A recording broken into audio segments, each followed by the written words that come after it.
At a ball in the royal palace, two girls were discussing a guest who had come herself, and they did not understand why. She stood quietly on the sidelines, not communicating with anyone at all, and looked rather lonely. The girls continued to whisper that they were saying that Estefania had come to meet the greatest wizard.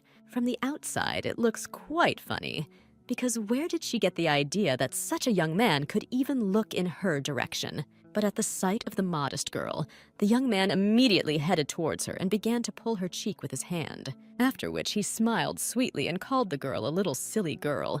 This is a story about the beloved of a great wizard, but unfortunately her fate is already predetermined. Our heroine was walking along the corridor with a cup in her hands and heard her name begin to be called. When the call had already turned into a scream, why was she fiddling around there for so long? Let her move. The girl exclaimed that she was already coming. Entering the room, Estefania saw a crying girl in bed and a woman next to her who tried to calm her down and said that everything would be fine. There was no need to cry. Our heroine ran into the bedroom and said that she had brought Angelica hot milk with honey. The girl screamed capriciously that she didn't want to and knocked the cup out of her hands. Estefania did not expect that she would do this and stood in complete confusion. The woman immediately said that her daughter was not feeling well. There was no need to come here and annoy her. Our heroine quietly asked for forgiveness, but in response, she heard only a heavy sigh and displeased muttering that she should just clean up after herself and leave. Then the lady turned to her daughter and asked her to tell her mom what happened to her. The girl began to sob loudly and say that her stomach hurt very badly, and it was difficult to endure it. Her mother hugged her close and began to ask for forgiveness for the fact that it was because of her that she was born like this. Estefania looked at them sadly and said that she would go and prepare dinner. I thought to myself that if I told my mother that she remembered her past life, she would decide that the girl had gone crazy. No one would believe it, and they would decide that these were all fairy tales. The situation is that she was reincarnated as one of the characters in the novel The Beloved of a Powerful Wizard. The work tells about a girl with a very unhappy fate who met a magician, and he, with the help of his power, helped her regain her former greatness. The main character's name is Angelica Lana Bylist.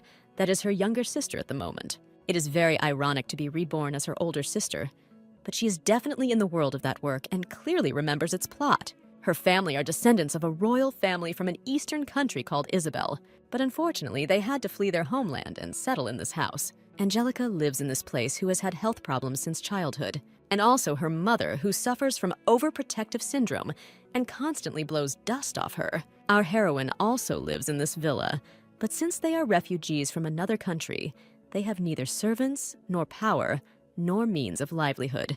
Although she has been living in this world for a long time, she can't remember what Estefania's role was in the plot of the work. Most likely, she was some kind of minor character whose fate was not revealed in the book, an unloved and forgotten eldest daughter who was always running errands. Every day, the girl regrets that God gave her a chance for a second life, because in this place, it's like hell on earth. In one of the taverns, a woman shouted that the order was ready and let Esh take it to the client.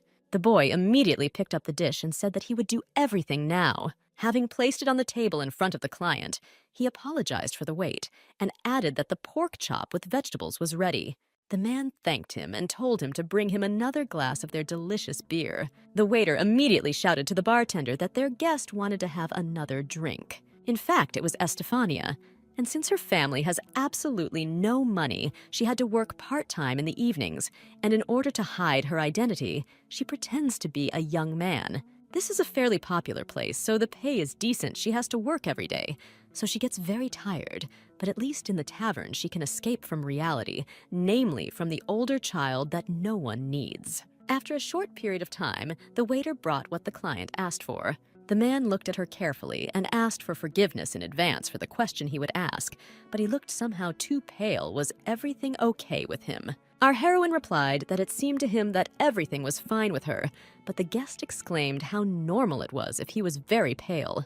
And the young man saw his hands in general just skin and bones. How can one be so frail? Then he added that their doctor was resting here, so let him look at the boy. Another young man supported this idea and said that Esh works in this establishment every day. He just needs rest otherwise. At this rate, he could end up in the grave. The girl tried to calm them down and said that they shouldn't worry so much, everything was fine with her. Suddenly, our heroine was struck by a sharp coughing fit. Then she asked for forgiveness and said that she seemed to just have a little cold, but there was blood on her hand. Those present were completely horrified by this picture and shouted for the doctor to immediately examine this young man.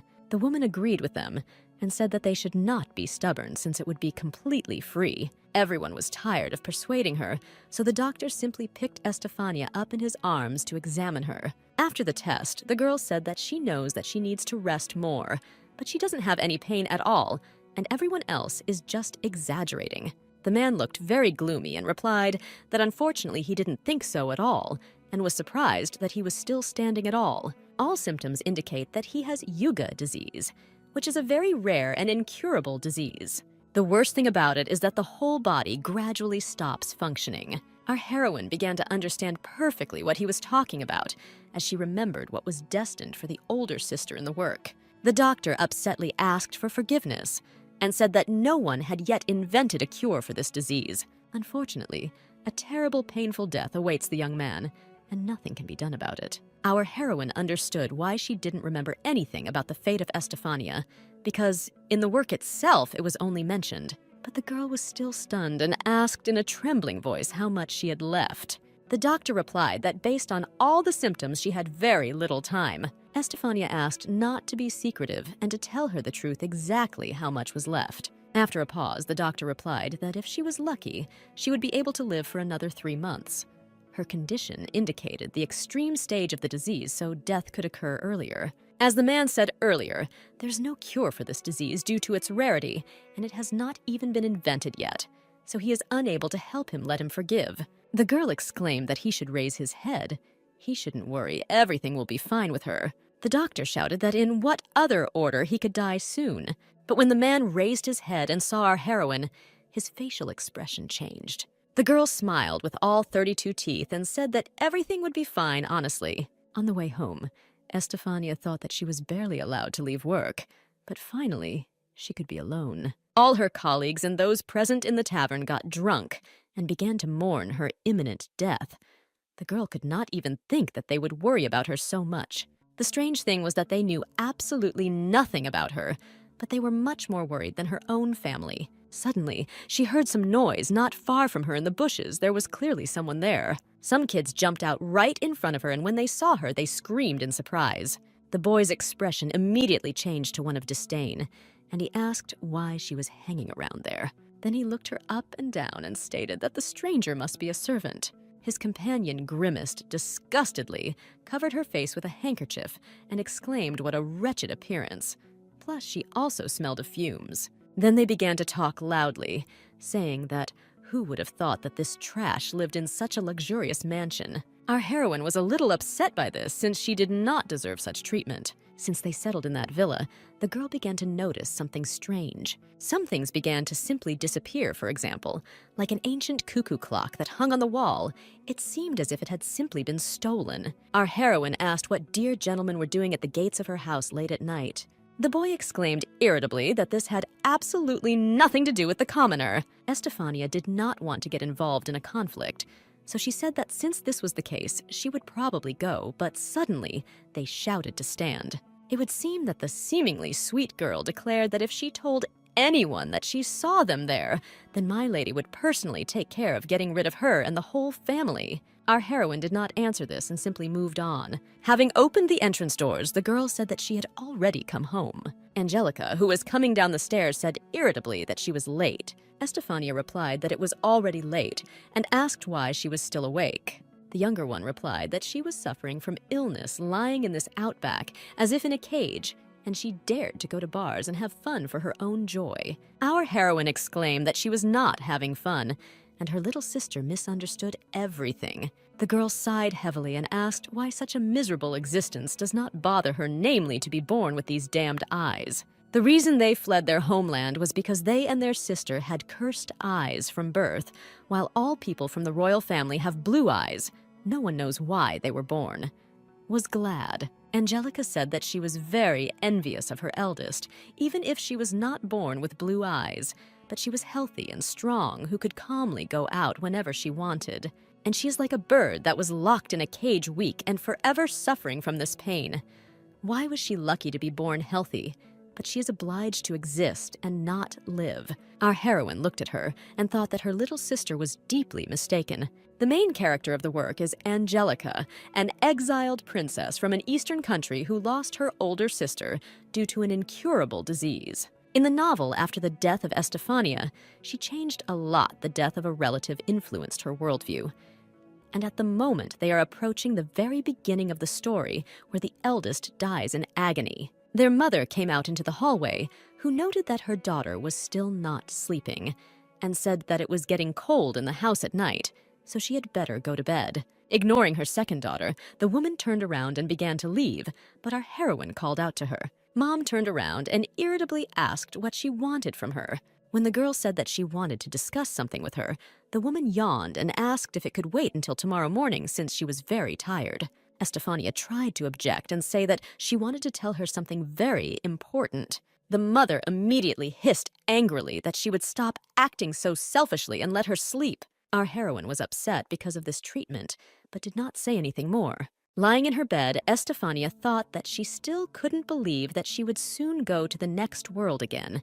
But it was inevitable. She is destined to die again in 3 months, but she would like to finally meet Mr. Shiniel. Mighty Wizard Shiniel Crowley is her favorite character from this novel, as well as Angelica's future husband. She wanted to see him in person, at least with one eye, not just read the description of his appearance, but see him, smell him, watch his facial expressions. Only by looking at the young man a little will she be able to rest forever. Then Estefania sat up abruptly and thought about what in fact was stopping her from meeting him, since she literally lives in the world of this novel. Since she is destined to die anyway, then she can at least fulfill her cherished desire. After which our heroine looked out the window at the full moon and whispered that she would definitely meet Mr. Shiniel.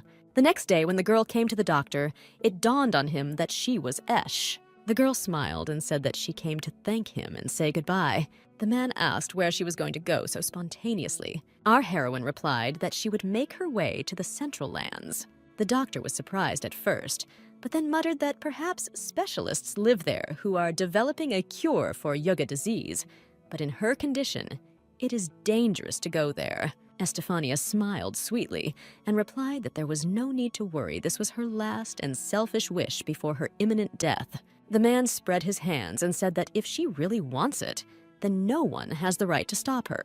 The girl noted that this was so, after which she bowed and thanked him for revealing the truth to her. When the young man replied that after all he was a doctor and this was his duty, Estefania said that she was still very grateful to him. The doctor suggested that all the guys from the tavern would like to see her off anyway, whether she would come to them to say goodbye. Our heroine replied that she would also really like to see them, but unfortunately, it's already time for her. After which, Estefania turned around and began to walk away since there was little time.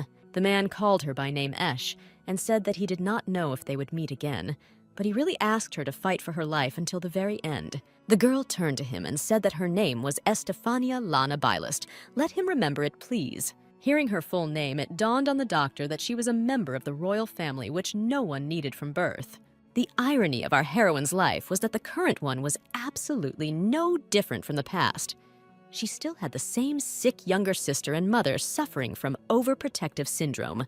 There was also the older sister, who was obliged to work every day from morning to night in order to provide the youngest with expensive treatment. Living a second, exactly the same life, she had a strong feeling of déjà vu. Her previous existence ended due to constant overwork and severe overwork. This time, she was dying from an incurable disease. Why was she so unlucky that in this life and that life she was like in hell? The only difference is that at the moment there is him Shin E.L. Crowley, last time she died without ever knowing the joys of life and trying only for the sake of others. But this time the girl wants to devote the rest of her days to the fulfillment of her own cherished desires.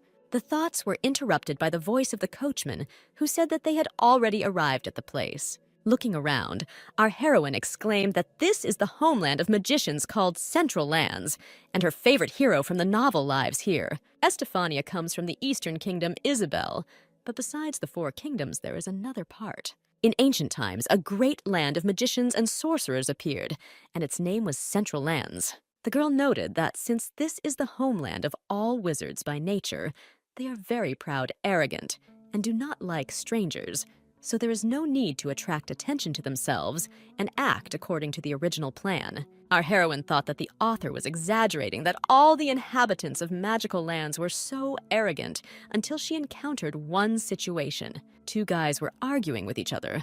One shouted that he had an appointment for today's appointment, and the second responded by saying that there was actually a queue. Estefania noted that they are very aggressive and ready to kill each other, so they need to run away, otherwise they might get hurt too. But before the girl had time to take a step, there was a blow to the wall right behind her. Our heroine just thought that thank God she had passed through when a voice was heard, asking if she was all right. Straightening up, she began to turn her head in different directions, but did not see anyone next to her. The voice said that it was a little lower. The girl immediately looked down and saw a little boy. The kid exclaimed that she must be Norma. It is very dangerous for her to be in this place, and it is better to leave. That's what they call people who don't know how to cast magic. She hasn't even had time to do anything yet, and the little one has already realized that Estefania doesn't have magic. The boy angrily exclaimed that everyone was already tired of these old farts. They were always quarreling over all sorts of nonsense. Our heroine stated that he must be local, and then asked if he knew how to stop them. They could destroy the city just like that. The boy replied that my lady should not worry, this would never happen as long as there was a master in the city. Suddenly, a powerful explosion occurred behind them, and the quarreling guys were carried away somewhere to the side. Holding the place of the bruise, one of the young men exclaimed what an impudent person dared to intrude into their conversation. Then he looked up and saw the master, after which he came to the conclusion that they would now come to an end. The young man hissed how dare they disturb his peace. The guys immediately began to bow and say that they didn't want to disturb him because they just had a little quarrel. The guys really apologized, but the young man was adamant and decided to put them in their place with the help of his magical abilities. After a powerful explosion, the young people were left lying in a pile of stones in an unconscious state. The girl looked at him in admiration with tears in her eyes and whispered how incredible he was. She couldn't believe that she saw Mr. Xinyo live. Then I saw that he was about to leave and realized that something urgently needed to be done. So she ran in his direction, shouting for him to wait a little because she needed to say something. The young man decided to respond to her request, so he stopped. Without wasting any time, Estefania, blushing, blurted out that she loved him with all her heart. The young man was taken aback by what he heard and asked again what she had just said. The girl immediately caught herself and thought that as soon as she saw his beautiful face, these words came out on their own. Mr. Xinyo did not react to this in any way and simply instantly disappeared into thin air. Estefania turned to the boy and apologized for the fact that he had to see something so strange. But more importantly, she still did not thank him for saving her, after which she asked him what his name was. The kid replied that he was always happy to help and said that his name was Yuchi. Our heroine also introduced herself in response and said that her name is Estefania. Hearing her name, the boy asked if he could simply call her Fani.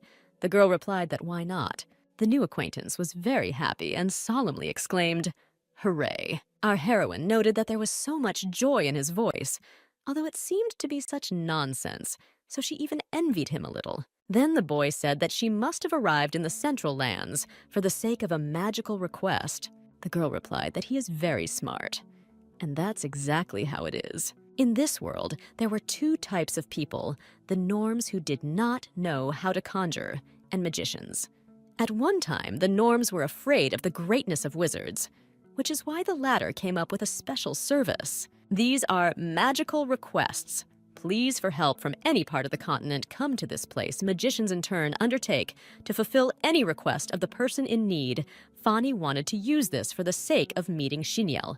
The boy exclaimed that then he was ready to fulfill her request, although you couldn't tell from him, but he was quite a powerful magician. Our heroine asked for forgiveness and said that she had arrived in these parts specifically to ask for help personally from Mr. Crowley. Yuchi looked at her in surprise and said that if she wants something from the master, then she won't succeed. When Estefania asked why, the boy replied that, in truth, there was no guarantee that Xinyo would personally answer her request. First, the special services study the request, they determine the complexity of the task, and then appoint a magician.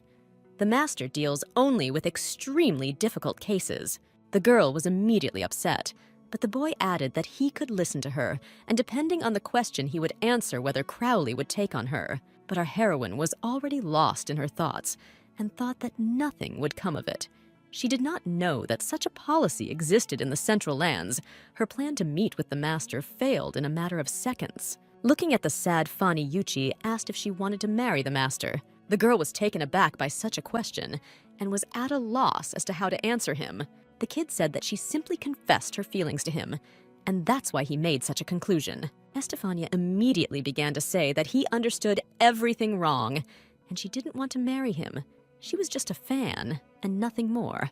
The boy asked for forgiveness for such a ridiculous assumption, because ladies often come to them with such a request. The girl thought that it was really written in the novel that many dreamed of marrying him, but does she want this? Yuchi added that if my lady just wants to meet him, then he can help her with this. Our heroine was very surprised and asked how the baby could arrange this. The boy said that he could do everything, although it was impossible, and let everything else remain a secret. After which the child snapped his fingers and declared that right now they were going to meet the master. A broom immediately appeared under his feet, and he told his new friend to sit down, just let her hold on tight. After that, they took off into the air and went to Mr. Shiniel. After some time, standing in front of the gloomy young man, our heroine thought that of course she dreamed of meeting him, but not in such an atmosphere.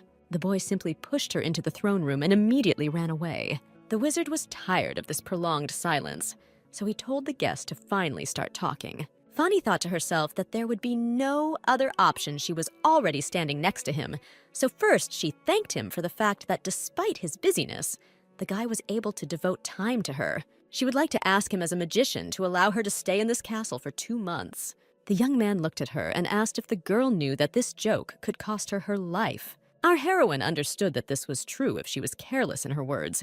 He could really kill her. Such a person is Shiniel Crowley. She, of course, does not mind dying at his hands, considering that, in any case, her days are numbered. But since Fani has come this far, she does not intend to back down. So she said out loud that she was not joking, then stated that her name is Estefania Lana Bailest, is the crown princess of the Eastern Kingdom, and she was not born with blue eyes, which are considered to belong to the imperial family.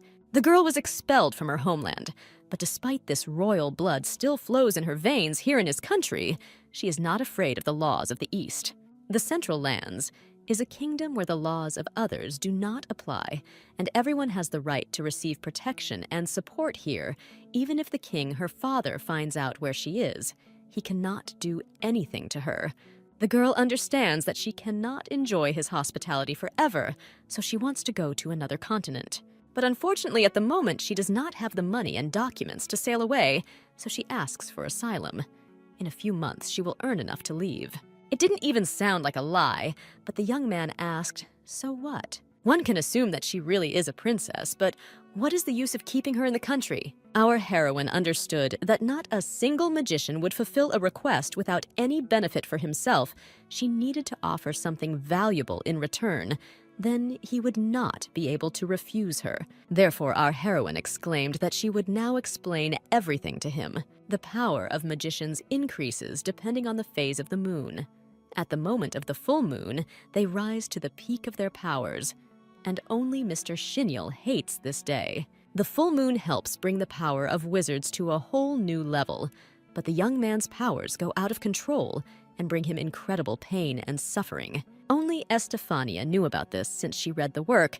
The guy must already be feeling bad because the full moon will come soon. So the girl handed him some medicine and said it should help relieve his pain. The young man only moved his finger a little, and the medicine was immediately in his hands, which he immediately began to test. Our heroine immediately said that there was no poison there, but if he didn't believe her, then she could drink it in front of him. After these words, the young man immediately opened the bottle and began to drink. Fani remembered the recipe for this medicine as it was described in the work, along with step-by-step preparation instructions. She really hoped that it would work. After a short period of time, the guy noted that he really felt better. While the girl was happy that it worked, The guy asked how long the effect would last. Estefania replied that it will not last long, so she advises taking it on the night of the full moon. The wizard's next question was where she learned the recipe for this drug. Our heroine replied that a magician she knew taught her this. When the young man asked who exactly, Fani replied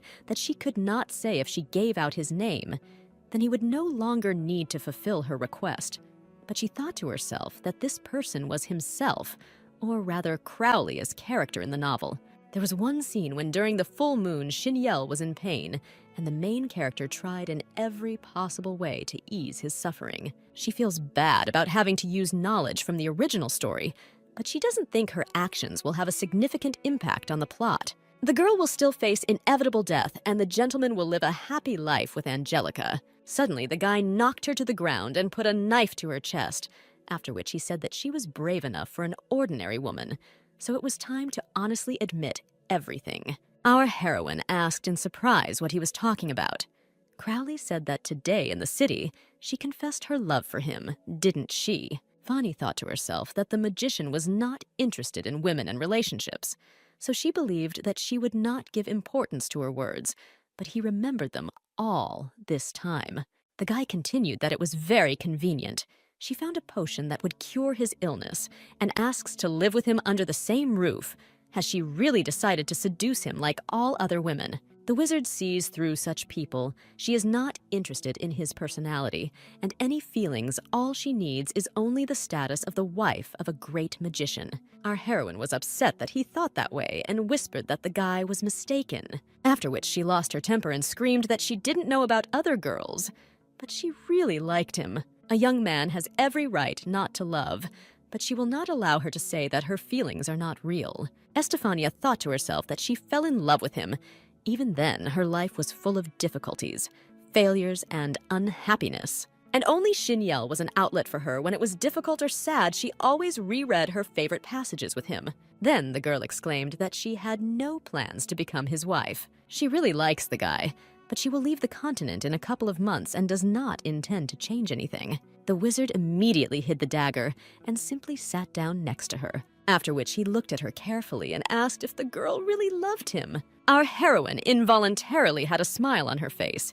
She blushed all over and replied that she loved her very much. The young man replied that in this case he agreed to fulfill her request. Estefania immediately said that she would live in this country lower than the grass and quieter than water and would never bother him. But still, I decided to ask the gentleman why he asked a question about her feelings for him. The young man replied that he was simply once again convinced of one thing, that she was ideal for the role of his bride. The girl began to feel like she was losing touch with the outside world, but the guy asked if she was listening to him at all. Our heroine replied that yes, she just doesn't understand what he's talking about. The young man repeated once again that she is the ideal bride for him. Fani could not believe her ears, because this means that he wants to marry her. But why? Because in the original work, Xinye loved only Angelica. The young man immediately added that let her not misunderstand him. He was already tired of meeting every month with women who want to marry him, so he thought it would be nice to marry her. It dawned on our heroine that he meant a fictitious marriage. Crowley still doesn't need anyone's love. Due to his status as a great magician, he gained power in the Central Lands. The guy is considered the most powerful ruler among all the kingdoms. In other words, if you win his heart, you can become the wife of the most powerful man on the continent. Therefore, he began to suspect her, because every woman wants to be his bride because of status. It's not that Fani is against a fictitious marriage, but in 3 months she will die, and in 2 months she must leave the Central Land. Therefore, I decided to clarify whether everything suits him, because in a couple of months she will leave their union will be short-lived. Plus, they will not be able to avoid rumors if they get married so quickly. The young man replied that this does not bother him at all. If you make him your bride, her stay in this place will not seem suspicious. In addition to Mr. Xinye, a large number of other magicians live in the castle. If Norma suddenly starts living there, it will attract a lot of unnecessary attention. But if she is in the role of Crowley's bride, she will be able to avoid sidelong glances in her direction. Therefore, after thinking a little, Estefania exclaimed that she agreed. The great magician looked at her and said that now they had agreed. The girl began to think what she should do next. Probably she should behave somehow appropriately. The young man replied that this is not at all necessary. First, a bodyguard should be assigned to her. She can contact him with all questions. Then the young man said to someone, "Come in," and a guy immediately appeared at the door. Our heroine looked over Cheniel's shoulder to see who was there and wondered what kind of character this was. When he saw the girl, the stranger exclaimed that now everything was clear to him. A crazy fan had once again infiltrated the master. Let the master give him just 1 second and he will get rid of it. But when Crowley said that this was his bride, the young man froze in place in surprise.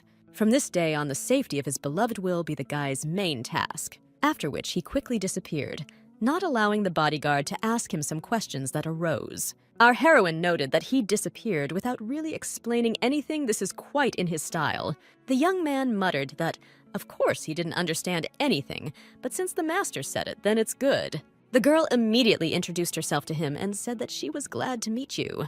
The young man said that his name is Elliot, and he is the master's right hand. Estefania looked at him in surprise and thought that she didn't remember that there was such a character in the book. Noticing that the girl was silently staring at him, the guy asked if she had really been captivated by his incredible beauty. Although the young man can understand her perfectly, it is for this reason that the master took him into his service as a ward.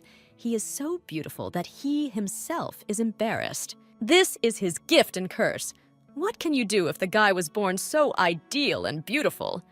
Fani thought to herself that he is quite a peculiar person. Then Elliot grabbed her hands and said that she couldn't even imagine how hard it was for him to live with such a beautiful face. Listening to all this nonsense, the girl noted that she had some kind of bad feeling. A couple of hours later, the guy continued to broadcast and said that there is no need to quarrel over him how hard it is to live when he attracts so much attention to himself.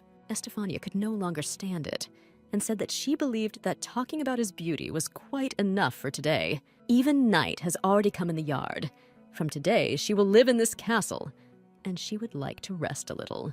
The young man immediately came to his senses and asked her for forgiveness, adding that they had completely started talking, so they needed to take her to her chambers. On the way, the girl noted that it was impossible to shut him up, but now the guy was so quiet. Suddenly, Elliot said that he is considered one of the most beautiful people in the whole world. But does she know who is truly perfect? It is Mr. Cheniel Crowley. And it's not at all about an ideal face or magic. He is beautiful like a lonely rose in a garden that no one dares to touch. Then he turned to her and added that he loves beautiful things very much, but hates it when someone tries to dishonor their beauty. And the word bride discredits the beautiful image of their master. Then the guy laughed loudly and asked, why make such an expression on his face? He knows very well that their status is fake, although he has no idea why the gentleman needed a fictitious bride. After which he looked at her carefully and asked whether this was all a lie. The girl exclaimed that yes, due to circumstances, she needs to live in this place for some time, but apart from status, nothing connects them. The young man replied that this may be true now, but in the future, they may begin to be connected not only by fiction. The master is a very charming young man. It's no wonder that she falls in love with him. Suddenly, she wants to become his lover, Fani. After all, she herself cannot know what her feelings for him will be. Our heroine felt uneasy and she tried to collect her thoughts in order to answer something. But Elliot interrupted her and said that the master would never love her, let him remember this. Then he took her into the room and said that no one had lived there for a long time, so it might be a little dusty. The girl was stunned by the state of the room and could not even breathe normally. The young man smiled sweetly and said that nothing can be done about it. Cheniel ordered to find her a room, but this is the only free bedroom in the castle. Estefania replied that she understood everything and added that he also assigned a bodyguard to her. Although he was not obliged, she was very grateful to him for that. I thought to myself that it would still be nice to clean this room. Finally, the guy said that he did not advise her to leave the room without his accompaniment. Otherwise, something terrible could happen to her. Our heroine asked in surprise what he was talking about. But the young man did not answer anything, wished her sweet dreams, and walked away. Taking off the dusty sheets, the girl thought that compared to life in a mansion with her mother and younger sister, this was still like paradise. Then she lay down in her bed and noted that this day had dragged on for a very long time. But it was fun. Estefania couldn't even think that on the very first day she would meet her favorite hero, Apparently, luck was on her side. Plus, she was able to see his smile, which is simply amazing. Apart from Elliot, that day was good. Fani could not even dream that she would meet Crowley being still alive in her right mind, and positive events have a good effect on her mental and physical state. Mom must be shocked that her daughter left, but if she had said goodbye to her in person, she would never have let her go. Now, Fani only began to live up to the words of her mother, which she had been repeating all her life about her selfishness. 3 days earlier, a woman approached her and said that she would like to discuss something because very soon there would be a birthday. The girl completely forgot about him. Her 16th birthday will be in 2 months, just before her death. Angelica decided that she wanted revenge on the royal family for making her older sister and mother suffer. She made this decision on the very day when her loved one went to the next world forever. 16 years in this world is the age of majority. It is very ironic that she will not even live to see it. Angelica's birthday this year should be celebrated in a special way because the girl will become an adult. Our heroine was disappointed because she thought that the woman wanted to discuss her holiday. Not paying attention to her facial expression, the mother continued that she needed her daughter's help because she wanted to buy a dress that the youngest wanted so much. Having interrupted her, Estefania immediately replied that she had to refuse the woman, always thinks only about her, and now about the gift, so let her buy it herself. To herself, she thought that in any case, she would not be there on her sister's birthday, so the girl saw no point in helping. The mother objected that this was such a special day for her little sister. Didn't she really want to please her? Our heroine shouted that in fact this was her special day. They were already pampering Angelica in every possible way, but this was already going beyond all limits of reason. The woman immediately burst out that she was the older sister, and therefore she was obliged to care for and cherish her little sister. Doesn't she understand that the girl was born sick and helpless, and Estefania, unlike her, is not constrained by illness and can do whatever she wants? Is it really so difficult to please her on this special day without always thinking only about herself? Mom was never on her side, so our heroine decided that she would silently leave the house. She asked out loud that if she were her youngest daughter, then her mother would work so hard for her happiness.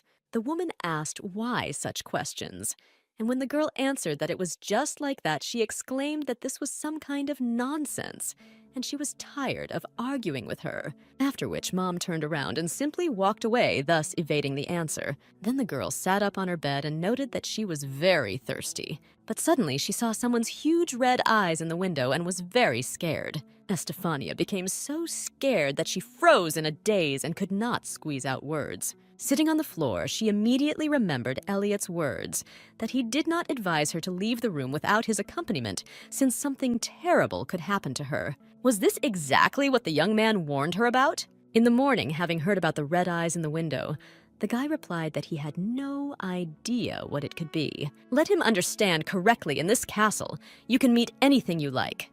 Spirits, fairies, demons. It may be that some young sorcerer summoned a familiar and could not cope with him. In general, the full moon is approaching, and the magic in all wizards' heads is increasing every day. Fani replied that he said that if she just left the room without his knowledge, she would immediately be in danger. But how did he know that if she stayed in this bedroom, everything would be okay with her? The young man said that in the Central Lands, there is not a single corner that my lady could consider safe for herself. Then the young man added that if there are no more questions, then let him take his breakfast. Looking at the bread and water, the girl said that of course she understood that she had arrived suddenly, and they weren't expecting food for her. But was that really all? Elliot looked at her angrily and replied that that was all, maybe something didn't suit her. Our heroine was confused by such treatment and could not object. Therefore, the young man exclaimed that it was great, after which he pointed his finger to the side and added that if she needed to wash clothes, then the bathroom was there, after which he began to walk towards the door. But Estefania called out to him and asked if she could meet Mr. Chiniel. The guy replied that the master left the castle because of an urgent assignment and would arrive only in a week. The girl noted to herself that it would be right on the full moon, and he would need a new portion of the medicine, so it was necessary to prepare. After which she smiled sweetly and thanked the bodyguard for the information provided. At that moment, Estefania did not even suspect what suffering Elliot had in store for her. 5 days later, our heroine lay in her bed and thought that she was simply incredibly hungry. During this time, Elliot did everything possible to make her want to escape from the castle on her own. She saw him only once a day when he brought breakfast, and it was always just water and bread. To the great regret of the guy and herself, Estefania has nowhere to return, but being there is really very difficult mentally since she eats only once a day, and little she has absolutely no strength left. Our heroine can even just move around the room with great difficulty. Fani cannot sleep peacefully at night because she is again afraid of seeing a pair of red eyes outside the window. She is constantly incredibly chilled. If this continues, she will die of hunger rather than of illness. This is simply unbearable if she stays in the bedroom for even one more day. She may simply not wake up in the morning. The girl walked along the corridor and thought that she needed to find Yuchi. Stopping near the balcony, our heroine noticed some people in the distance. Estefania found out that one of them was none other than Magdalena Lively. The girl is the main antagonist in the original work who is head over heels in love with Xiniel. It was she who constantly prevented Angelica from getting closer to him in any way. Magdalena irritated many readers with her stubbornness. People left comments that she was incredibly annoying to them. Let her admit defeat Crowley would never be with her. It's surprising that the magician didn't send her to hell, because how can someone like that be tolerated? In the novel, the guy tried in every possible way to avoid her. Did he really decide to take her as his wife only so that Lively would unhook from him? Most likely, this is exactly the case. But if Fani becomes the bride of Xiniel, then she may be in danger in the person of a villainess who has gone crazy. If a girl sees her right now, then this will obviously not end well. Therefore, I decided that it was better to quickly return to the room before the antagonist saw her. When our heroine entered the bedroom, a severe coughing attack began to choke her again. After this, seeing blood on her hand, the girl noted that it appeared again. Then Estefania became very ill and simply lost consciousness. Meanwhile, an irritated Elliot walked along the corridor and thought about how she infuriates him. The young man thought that the girl would run away on the first night. As soon as this girl appeared in the castle, the guy immediately began to follow her. But because of the magic that the master cast on his office, he cannot hear what they are talking about. And then, having heard the master's wishes, he realized that the master wanted to get rid of her. Actually, he lied to the silly girl a little, since Xiniel's right hand is a little brat. But it won't last long. Once the guy makes her leave, Crowley will see his potential.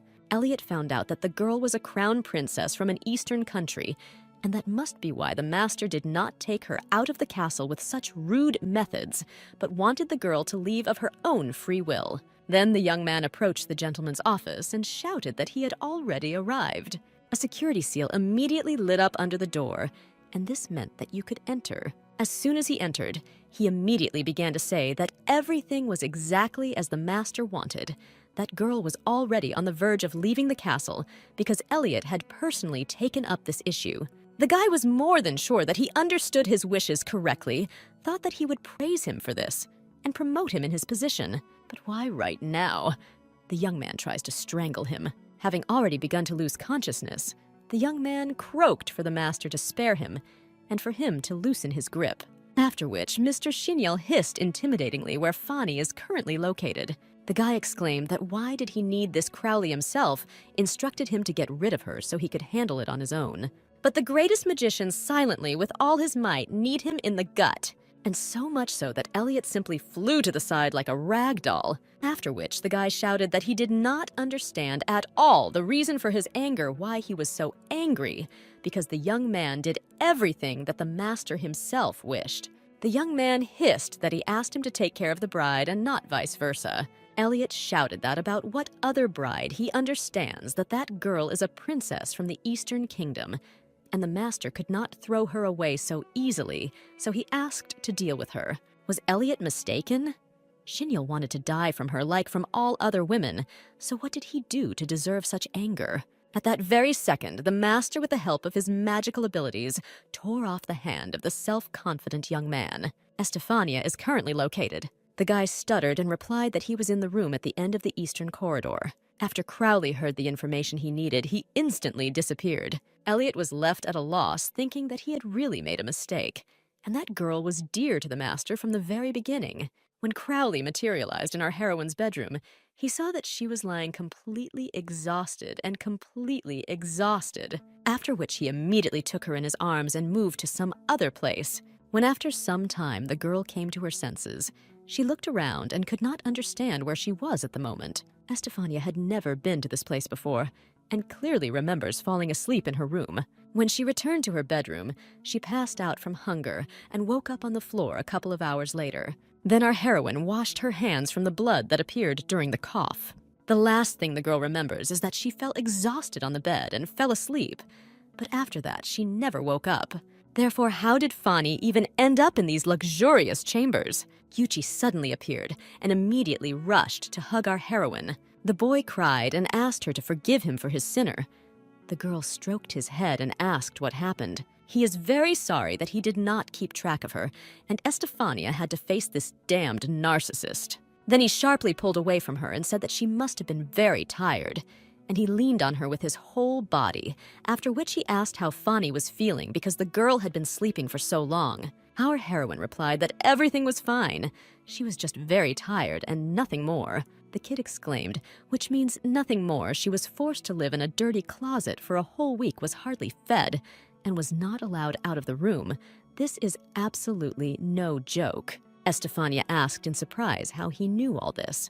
The boy replied that the master told him everything. The master began by saying that she had now become his bride, and then he told him about all this. Yuchi told her that he was the one who was supposed to look after her, but he was urgently called to the city by request, and Shiniel was forced to entrust the guard to Elliot. However, no one could have imagined that the young man would keep her in such terrible conditions, and Mr. Crowley severely punished him for this. The girl thought to herself that now everything became clear, and at least she was very glad that now the boy would look after her, and then asked if he had moved her to this bedroom.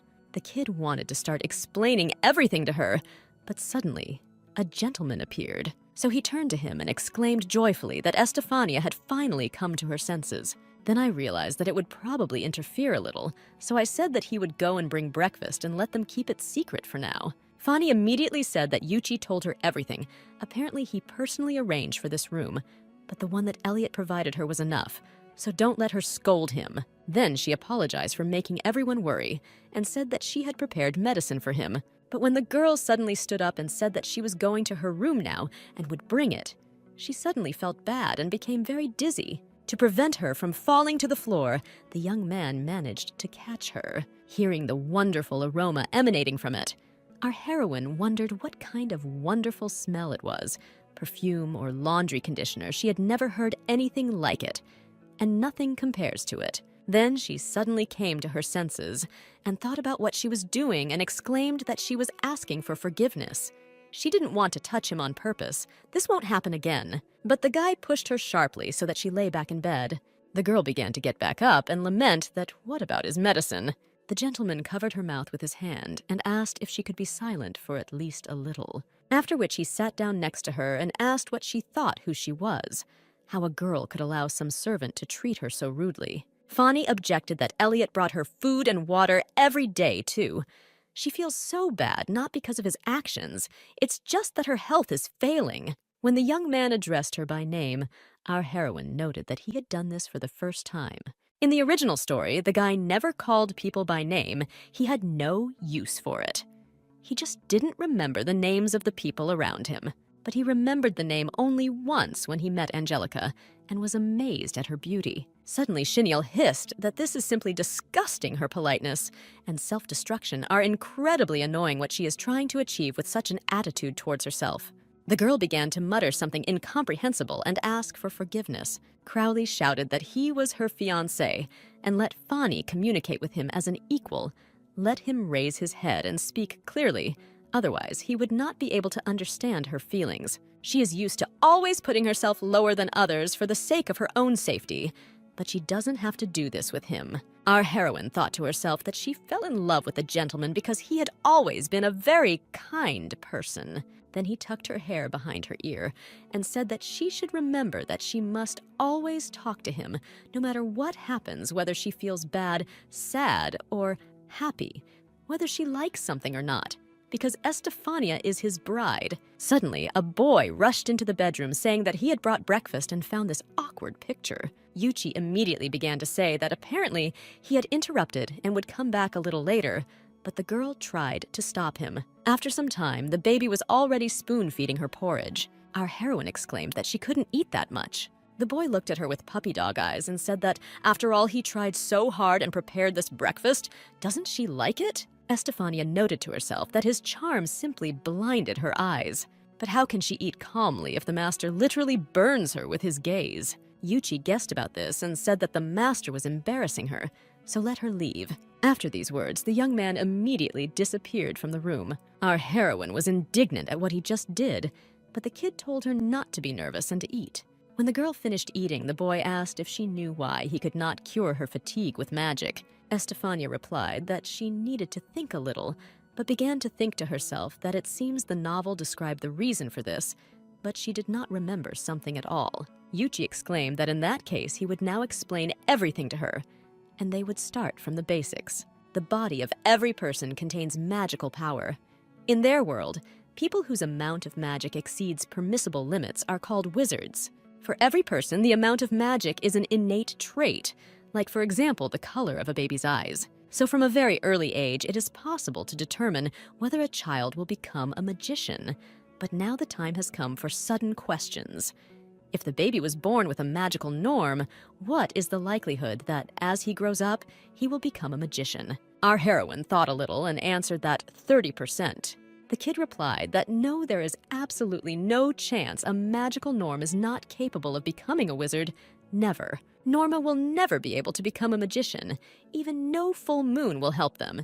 And if they try to artificially increase their magical power, then there is a high risk of death. And when using healing magic, the wizard directs his magical power into another person. Fani continued that if the volume of this power in the patient is lower than that of the wizard, then he will be in danger of death. Therefore, normally, no types of magic can be used. The boy exclaimed that she was smart and understood everything perfectly. Our heroine replied that this is all because he is just a wonderful teacher. If before arriving in the Central Lands, she clearly knew that no magic could heal her, then she no longer hoped to be cured of her illness. All she wanted was to meet Mr. Shinyil, after which the girl asked why Yuchi started this conversation at all. The boy replied that when he was in her room, he noticed something. There was a bucket of water in the corner, and all the liquid was blood red. With the help of magical analysis, the baby realized that it was her blood. Our heroine is clearly trying hard to hide something from them all. She's not wounded. So where did the blood come from? Estefania thought to herself that she couldn't tell the truth about her illness, so she would have to lie. Therefore, she answered that she did not want to tell, but from the feeling of hunger, she became so dizzy that she fell and slightly injured the back of her head. The girl immediately began to bleed, so Fani cleaned everything up and washed her hair.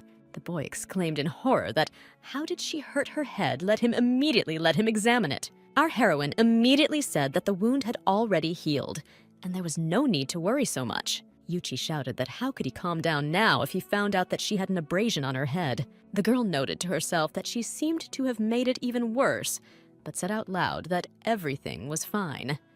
Nothing hurt, so don't worry. The kid replied that if this is really the case, then okay. As he said earlier, they wizards cannot heal the wounds of magical norms. Therefore, he asks her very much if something hurts, then let her talk about it right away. Yuchi will make sure that she is examined by a good doctor. Our heroine said that she would like to ask him something, why he was so kind to her from the very first time they met.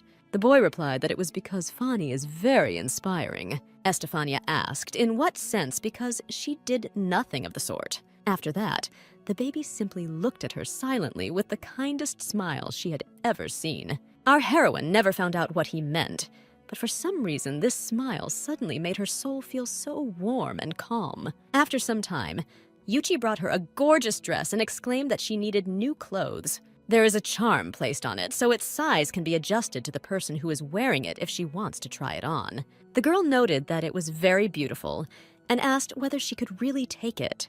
The baby replied that of course it was specially sewn for her. Fani asked if it was the boy who sewed it, but he replied that no, there was a sorceress in their castle who sewed clothes for everyone. Our heroine was surprised because she did not know that such a type of magic existed.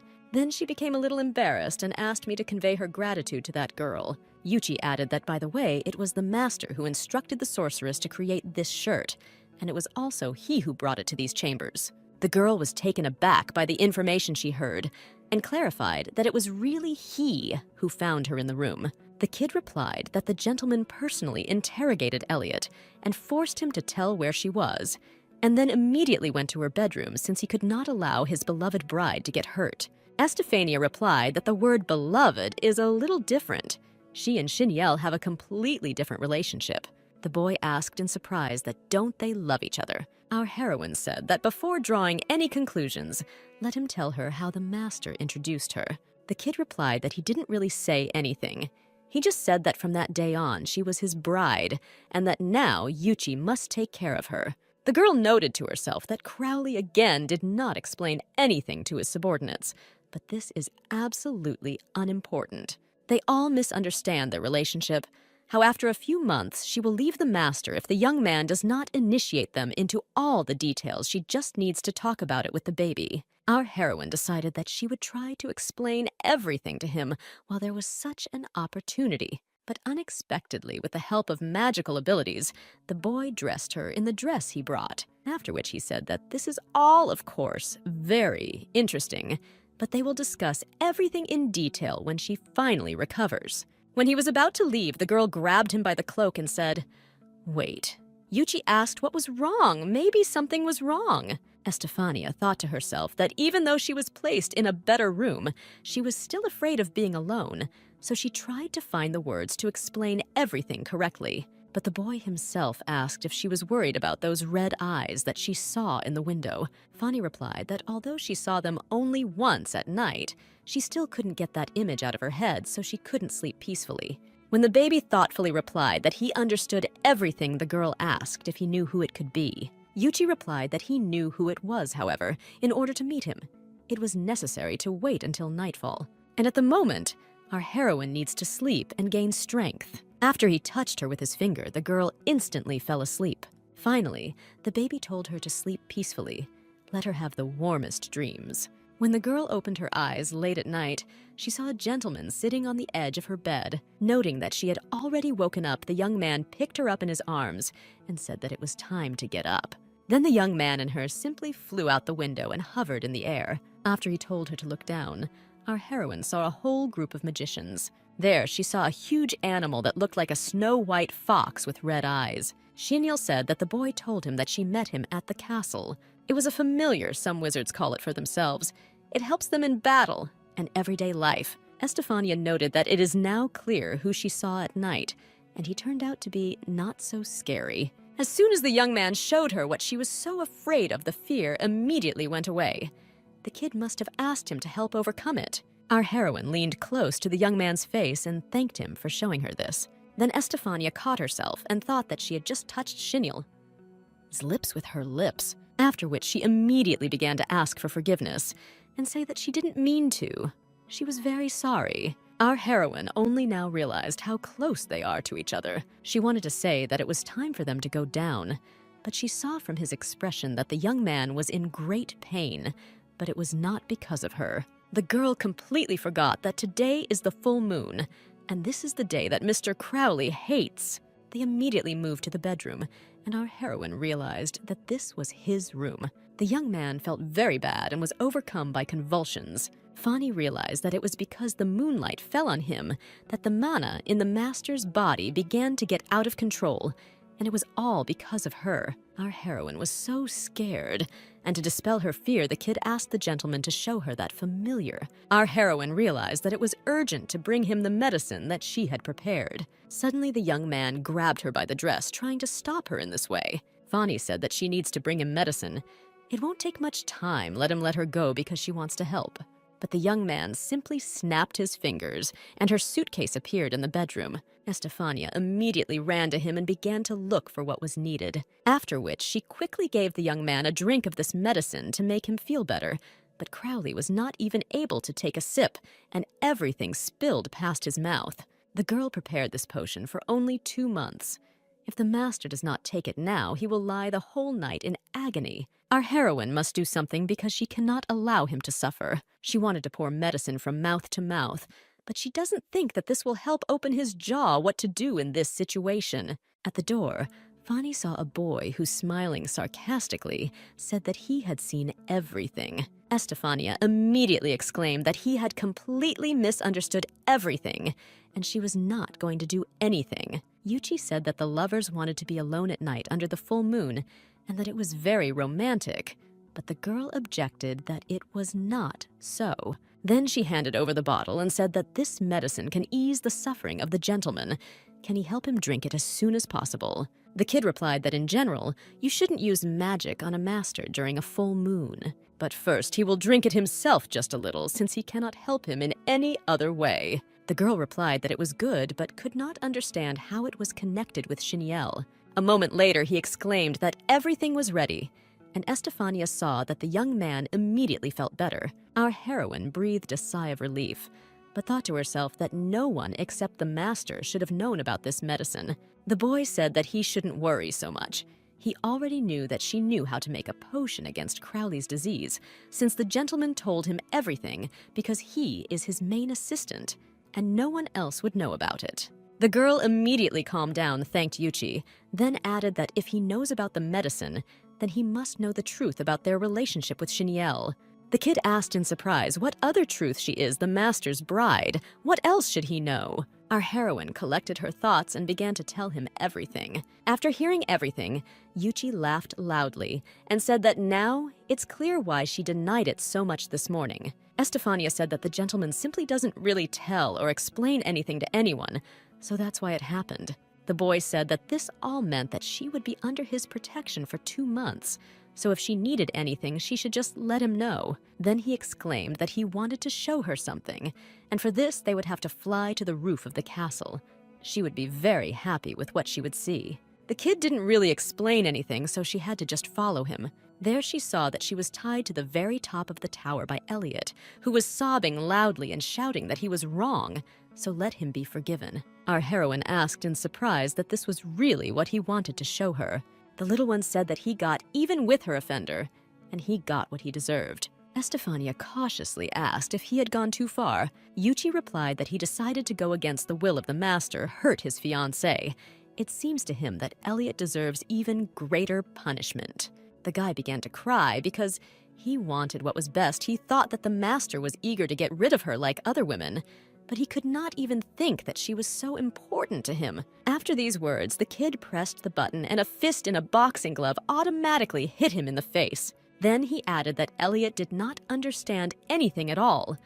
The boy gave him a chance to apologize to their guest, but he missed his only opportunity for salvation. The girl noted to herself that it was better not to anger this boy. Yuchi said that even though this stupid narcissist was punished for her, she probably wants to get even with him.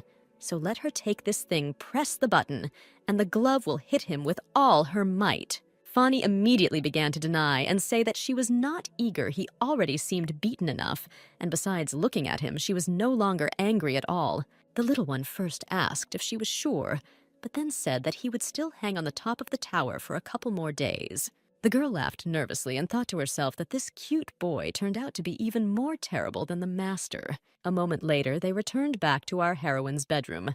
Yuchi said that she was about to leave the continent, and she would like to do something to say goodbye because there are only 2 months left. Estefania replied that in fact she and the gentleman had already done so much for her, so asking them for more would be in bad form. The kid exclaimed that he promised to do everything possible while he was looking after her. Doesn't she really want to have fun, visit a beautiful place? They will do everything that Fani asks. Our heroine began to think that if she thought like that, the day of her death would come in 2 months. She somehow didn't even think about what she would like, besides meeting Mr. Xiniel. But then she remembered something and said that she had one wish. The next day, they brought the young man a cake, and he asked what it was. The boy exclaimed that they had been baking it for 3 hours. The girl prepared it all on her own, let her try it as soon as possible. The guy looked carefully at this cake, after which a flame appeared in his hand. The kid immediately grabbed it and exclaimed what he was doing. Was he really going to burn it? The master asked what he was thinking. The boy shouted that they brought this cake so that he would eat it and not burn it. The girl noted to herself that she thought that Crowley would not want to try her food. In her past life, our heroine dreamed of becoming a pastry chef. So when talking to Yuchi yesterday, she said that she would like to make a cake, but it must be quite difficult and expensive to get the ingredients, so if they can't, it's okay. The master's right hand exclaimed that there were no problems, and he would definitely find everything she needed. After which he asked if she had cooked them before. Our heroine replied that yes, but not as often as she would like, although she really loves the cooking process. In a past life, Estefania had a real sweet tooth. She was delighted with the variety of cakes and pastries that people create. Therefore, she even went to college to study to become a pastry chef, but died without completing her studies. And in general, none of her relatives liked sweets, so they did not support her hobby. But there are people in this world whom she would like to treat with her baked goods. The boy asked if he could try her sweets. The girl replied that of course she would be very happy if he tried them, but she would also really like for Mr. Shinyel to taste them. Yuchi exclaimed that he didn't even know because he had never seen the guy eat anything sweet. In fact, Fani knew that the master had the same sweet tooth as she did, although there was no hint of this in the main story, but the author wrote about his passion for sweets on social networks. And if the creator of the work himself spoke about this, then it is the pure truth. The boy exclaimed that since she personally prepared the sweets, Crowley simply could not refuse her. However, the next day, Shinyel did not want to try even a piece. Perhaps if this fact was not written down in the work, then it does not have any significance. Still, this was the usual information from the author. After the publication of the novel, even the main character did not know about his love for cakes. Even if this is true, the gentleman is unlikely to reveal his passions to an ordinary stranger. The boy upset asked that they wouldn't even try the cake. Estefania thought to herself that maybe she wanted too much. There was no point in forcing him to eat. It was better to just leave.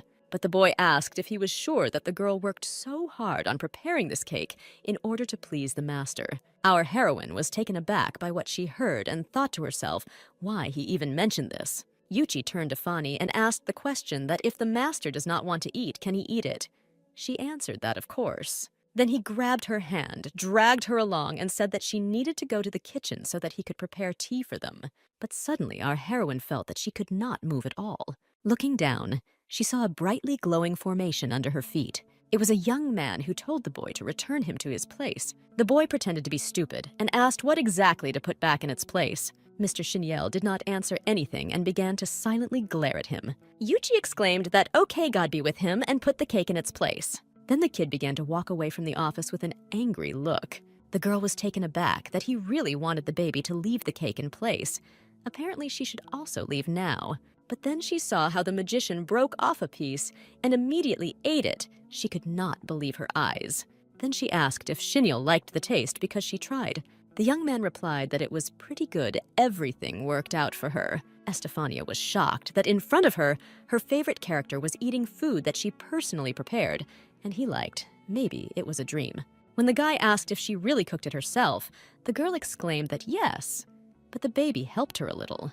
Then she said that she would like to ask him for permission from that day on to cook in the kitchen and sometimes treat him to sweets. The young man replied that he did not mind at all since it turned out well for her. Our heroine thanked him and noted to herself that she managed to please Mr. Crowley himself. But there will only be so many times before she can cook something for him before her death.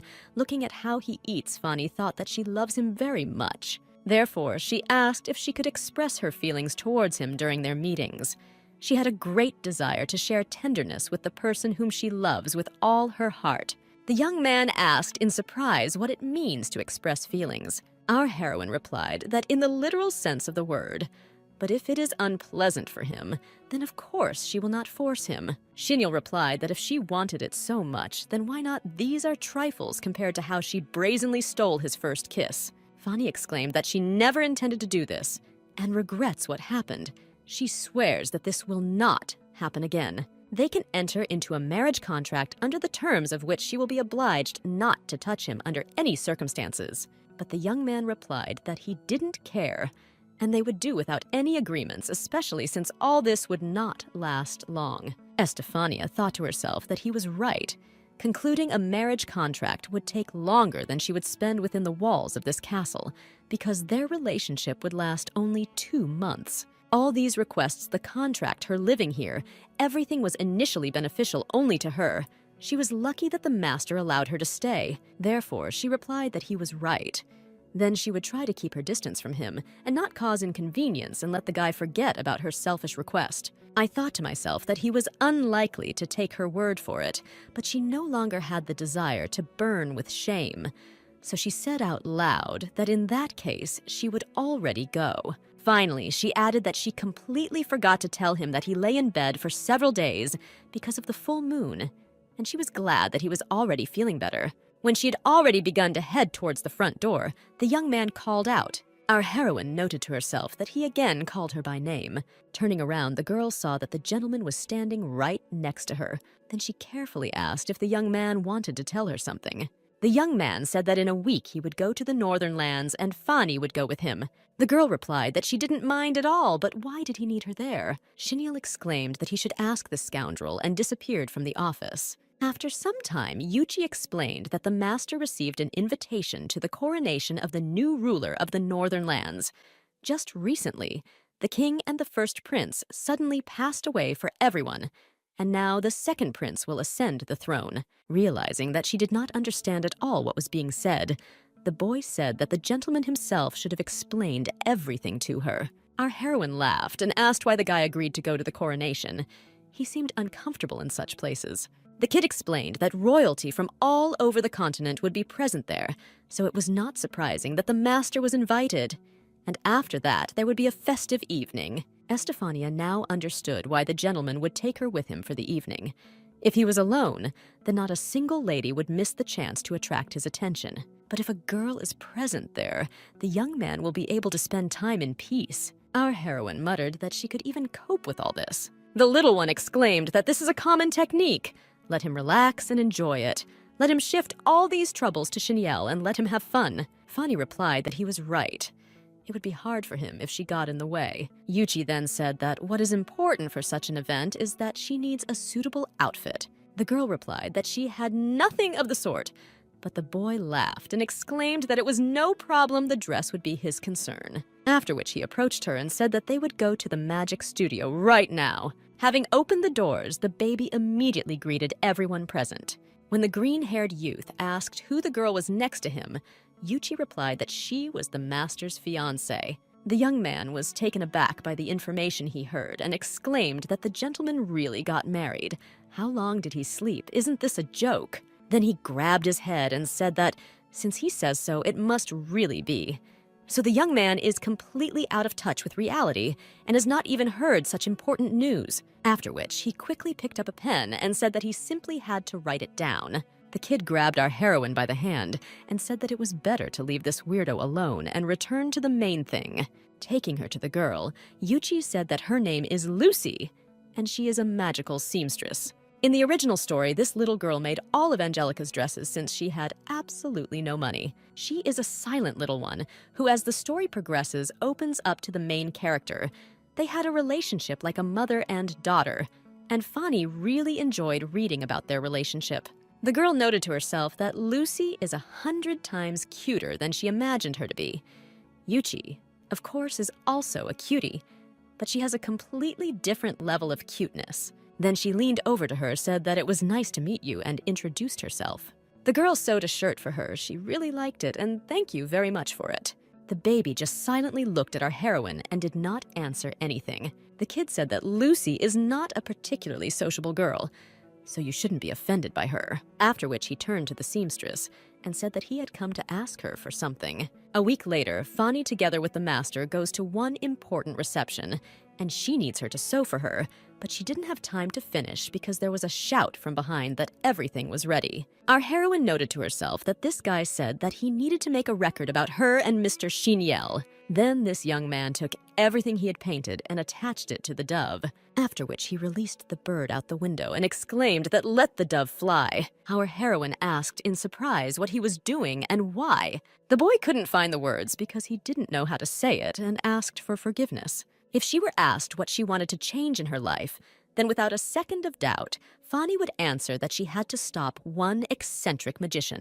But at that moment, our heroine had no idea what kind of news he would spread everywhere. This news even reached her younger sister, and she found out about everything. It was written there that the ruler of the Central Lands, Xiniel Crowley, engaged to the exiled princess of an eastern country.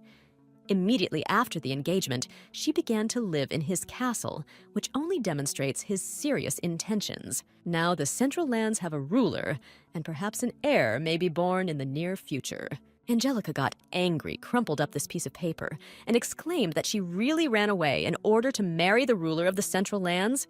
How is this even possible? Mom tried to calm her down and said that she could only get worse if she was so nervous. The girl screamed that she hadn't gotten worse for many years, and why she wasn't angry with her at all. The eldest abandoned them, leaving only a lousy farewell letter. Plus, she didn't give them any money at all, and because of her, they are forced to starve. She also dared to steal her best dresses. Why is everything so unfair? Rather than Estefania forever living a life that is better than hers, while taking everything away from her younger one. The woman said that there was no need to be so angry with her. She must have acted this way because of her. On the eve of her departure, she allowed herself to be too rude to her and her feelings. Apparently, this greatly hurt her older sister, and she decided to leave the girl knows that Estefania is not capable of being angry with them for a long time, so she will return home very soon. Angelica muttered that the newspaper said she was engaged to Crowley. Mom said that he was a cruel tyrant who lived alone most of his life.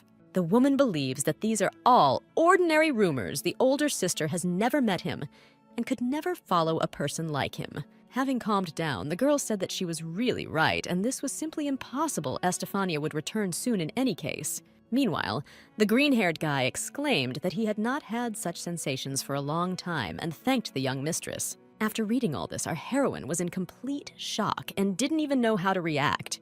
The boy exclaimed that, as I expected from a clerk, he scribbled the article very quickly. The young man replied that such hot sensations should be disseminated as soon as possible. He spread the good news and is responsible for a newspaper that is read throughout the continent. Estefania was completely horrified, since now not only the Central Lands knew about their engagement, but also the Eastern ones. The main problem was that now Mom and Angelica will see this news. It's just some kind of nightmare now. Absolutely everyone knows about it with Mr. Xiniel. Then the guy remembered that he needed to introduce himself and said that his name is Piss, and he is responsible for disseminating information. This is his hobby. That is why the master instructed him to spread the news throughout the continent. So if she needs to get fresh information, then she should definitely contact him. Our heroine asked how he knew that she was an exiled princess from an eastern country, because Fani had not even introduced herself to him. The young man replied that my lady underestimated his ability to obtain any information from anywhere. But in general, he has a lot of questions for her: how she met the master, who was the first to confess his feelings, how he reacted to her origin, how often they spend time together, who proposed an engagement. Yuchi lost his temper and shouted that he should immediately leave the girl and not touch her. Then he asked for forgiveness from Fani and said that as soon as Piss heard a fresh sensation, he could not be stopped, just like recently. He simply wrote the news and sent it to everyone without asking anyone. The guy asked what was wrong with this. It wasn't some kind of secret, so he could ask Milady for additional information about the relationship as much as he wanted. The kid replied that, to begin with, in order to write an interview with the master's bride, Piss must ask the master himself whether he would approve of such a thing or not. The young man exclaimed that it would never be possible to come to an agreement with him, but perhaps it would work out with his beloved. Yuchi got angry and said that enough is enough. They came to talk to the seamstress. Let him continue to do his job and stop spreading unnecessary information to people. Hearing this, the young man immediately apologized and walked away. After this, the boy turned to Lucy and asked if she would sew a dress for Estefania. Then she looked at her carefully and said that the girl wants to take measurements from our heroine. Then he pushed her and said that she should follow her, and in the meantime he would wait. During the entire process, the baby did not utter a word, but even in the affair with Angelica, she did not immediately begin to talk. After some time, the girl said that everything was ready and walked away. Estefania noted that she had such a gentle and silky voice. She couldn't even imagine what it could sound like. It was simply the best thing that happened to her that day. Suddenly, the little girl turned to her and said that she had a very interesting smell. Lucy has, and then asked what it smells like. Unexpectedly, the sweet girl replied that she smelled of corpse rot. The girl did not expect such a turn of events, and was dumbfounded and asked what she was talking about. But the girl did not answer anything, but simply turned around and began to leave. Fanny thought to herself that she knew that she did not have long left. The girl wanted to stop her, but suddenly heard some noise in the next room. It was Magdalena who poked the newspaper in Piss's face and asked what it was all about. How can Mr. Crowley be engaged? What kind of nonsense did he write? The guy replied that it was true, and Yuki told him about it, and the boy never lies. She immediately turned to the baby and told him to take the trouble to explain to her what this all meant. The master's right hand replied that he did not intend and did not have to explain anything to her. Then I saw Estefania at the door and immediately ran to her asking if they had finished yet. If so, then it was time for them to get ready for the reception. But Lively materialized in front of him, who asked if she was the same exiled princess from the East. Without waiting for an answer, the girl said that this was some kind of nonsense. Xiniel would never have chosen such an ugly woman as his wife. Then she exclaimed that she had guessed everything. She bribed Piss to write this nonsense. As expected from the princess of an Eastern country, the apple does not fall far from the tree. The royal family from the East is famous for its love of luxurious living. There is a huge gap between the rich and the poor, and because of this, many people leave.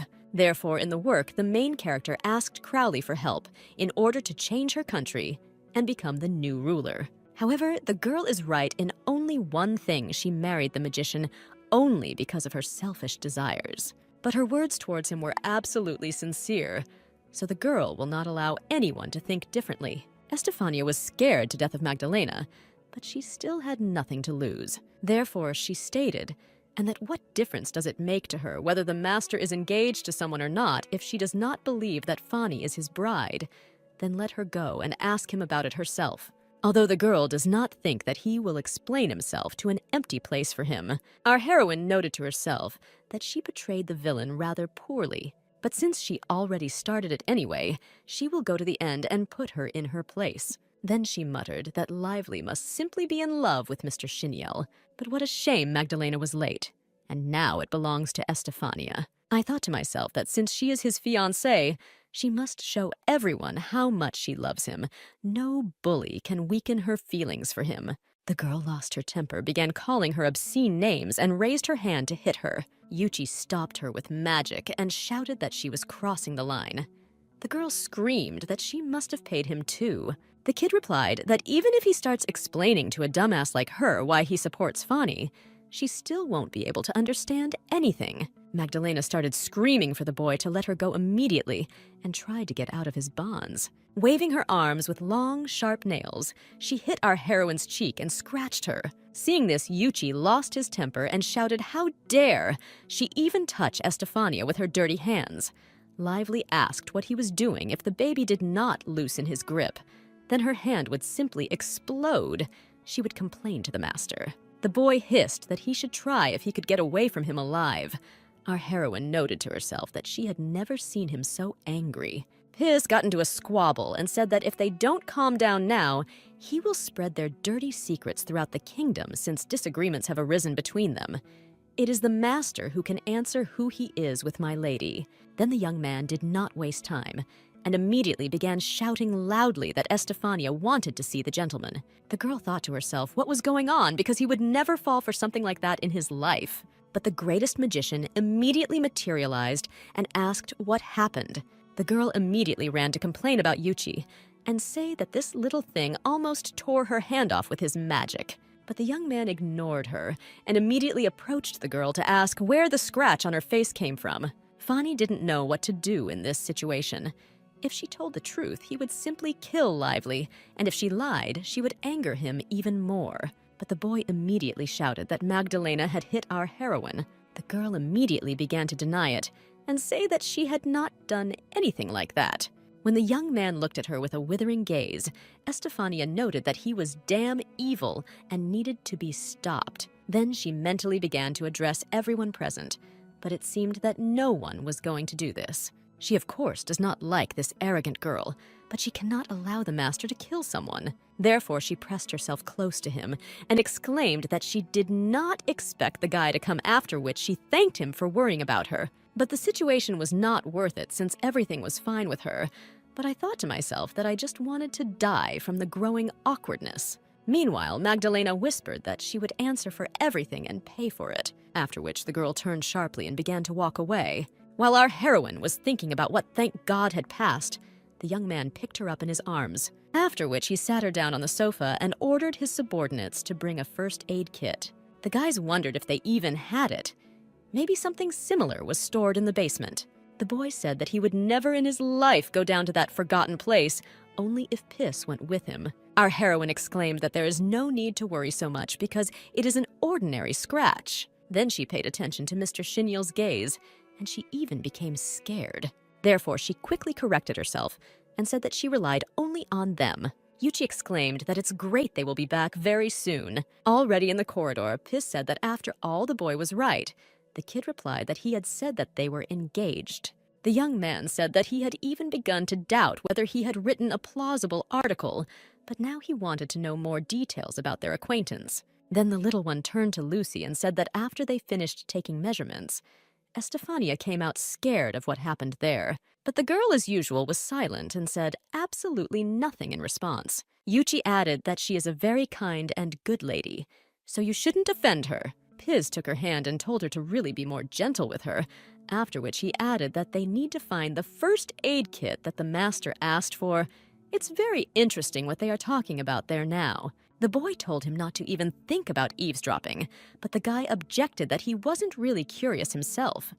Yuchi replied that he thought the gentleman was just awkwardly flirting with his bride. When everyone present left, leaving her alone with the master, probably because of nerves, but she clearly felt how wild fatigue came over her body. But the girl decided that she should not show him that there was something wrong with her. As soon as she said that, she was a little tired and would like to rest, the young man immediately put her head on his lap. Our heroine could not even think that Shinyel would allow someone to lie on her legs. The young man then told Estefania to extend her left hand, after which he abruptly put an incredibly beautiful engagement ring on her finger. The girl noted that the color of the stone on it was exactly the same as the color of Mr. Crowley's eyes. The greatest magician said that a protective spell was cast on him, so let him always keep it with him. For the first time, Fani has been given such a gift by which she can protect herself. But this is not surprising, because she is the Norma among wizards, like a lamb surrounded by wolves. Apparently the doctor said that it was not safe for her to go there since there was nothing for an ordinary girl to do in the Central Lands. But Fani arrived just for a short time, so it didn't matter where she would go. The end for her would be the same. And last, our heroine just wanted to spend this time with Mr. Shinyel, after which she thanked the young man for such a wonderful gift. She will treasure it very much. The young man replied that it was good and that she should go back to bed, but our heroine objected that thanks to his gift, she already felt much better. Then she asked if she could behave with him the same way as today if he or she is bothered by other girls. The greatest magician replied that he agreed and had absolutely nothing against it. Our heroine noted to herself that this is just great. He won't be angry and he can put arrogant girls in their place. She exclaimed out loud that it's good she will now try so that no one bullies her anymore. When suddenly the young man began to stroke her cheek, Estefania could not understand what he was doing. The guy said that they need to practice because she wants everyone to believe in their love, and no one will fall for their game if Fani looks like a tomato in public. The girl couldn't believe her ears that it was he who suggested this, but she muttered out loud that she believed that they could cope without training. But the young man was not going to back down and said that it was still necessary to try. Our heroine tried to collect her thoughts because she just needed to express her feelings for Xinil as she always did. The girl asked for forgiveness in advance for this liberty, then hugged the young man and said, looking straight into his eyes, that she loved him very much. Then she sharply pulled back and exclaimed that she thought that this was quite enough. After a long pause, Estefania wondered why he was still silent and didn't say anything. But suddenly someone loudly started knocking on the door, and our heroine jumped. A boy looked into the room and asked if he had disturbed them. Xinil immediately silently walked past him and went out into the corridor. Yuchi pretended not to pay attention to this and said that now they would examine her scratch. When the girl straightened her hair to make it more comfortable, the baby saw the ring on her finger, after which the boy asked in surprise whether it was an engagement ring. The girl exclaimed that this is not so, Mr. Xinil simply gave it. The boy objected that the groom gave the ring. Our heroine noted to herself that she had completely forgotten that the novel described that wedding rings are actually worn on the left hand on the ring finger. But she understands that this gesture does not mean anything. After this, the boy added that now Estefania will definitely not get away with it. Examining the ring, Yuchi noted that the master chose a rather rare one. Fani replied that he mentioned that it had protective magic cast on it. Is that rare? The boy looked at her insidiously and offered to check how it all works. While the baby was saying that they would now treat her and go check her out, a very loud sound was heard. The baby immediately said that there was no need to be nervous. Our heroine exclaimed, "How can we not worry about this? Suddenly something terrible happened." Yuchi replied that this was absolutely none of their concern in any case. A white dove flew into the room and reported that the source of the explosion was a magic laboratory. Our heroine wondered to herself that this was really the voice of Piz. The boy replied that he should go there himself, but he and the master's fiancée were very busy. But when the young man said that it seemed that the laboratories had not been destroyed, the kid said that he would still have to go to them. Then the boy turned to the girl and asked if she would go with him. When the guys entered the office, they saw a huge hole in the wall. The laboratory staff immediately began to lament that they did not want this at all. And it all happened by accident.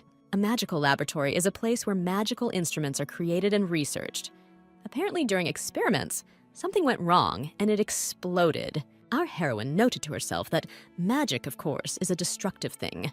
The boy looked at them seriously and asked how many times this month have they allowed themselves to do something like this. Yuchi understands that they didn't do it on purpose, but he repeatedly asked them to be careful. The young people were simply shaking with fear and said that he was absolutely right. When the kid said that he would have to report this incident to the master, the young men immediately fell to their knees and began to beg him not to do this. Let him tell anyone, but not the master. The kid said that if they cleaned up there quickly, then maybe he wouldn't report. However, the norm now lives in this castle from this day on. They must be extremely careful in their explorations. Looking at the girl, the guys exclaimed that she was really the master's bride. Our heroine noted to herself that it seems that now all the inhabitants of the castle know exactly who she is, so she will have to behave accordingly, after which she introduced herself and said that she was glad to meet you. Yuchi added that Xinil values his fiancée very much. If she gets hurt because of their antics, then let them blame themselves. Then he decided to have mercy and said that if they understood everything, then this time he would fix the wall himself, although this should generally be done by the guys. The young people were very pleased and exclaimed that he was the best, after which they said a huge thank you. After which the master's right hand got to work, and the wall before everyone's eyes gradually began to be restored. Watching all this, the girl noted to herself that this was simply incredible. When Yuchi finished everything, he said that it was time for them to go and threatened that there would be no more explosions.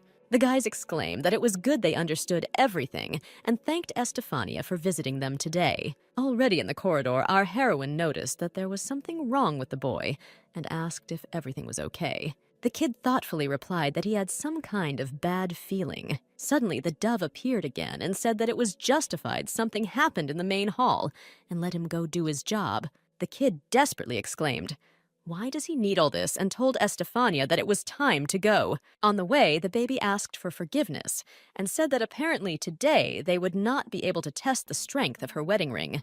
When asked why, the boy replied that there was simply too much work to do. Like Yuchi said, they really didn't go to the training ground, but spent the entire day running around and doing errands in the castle.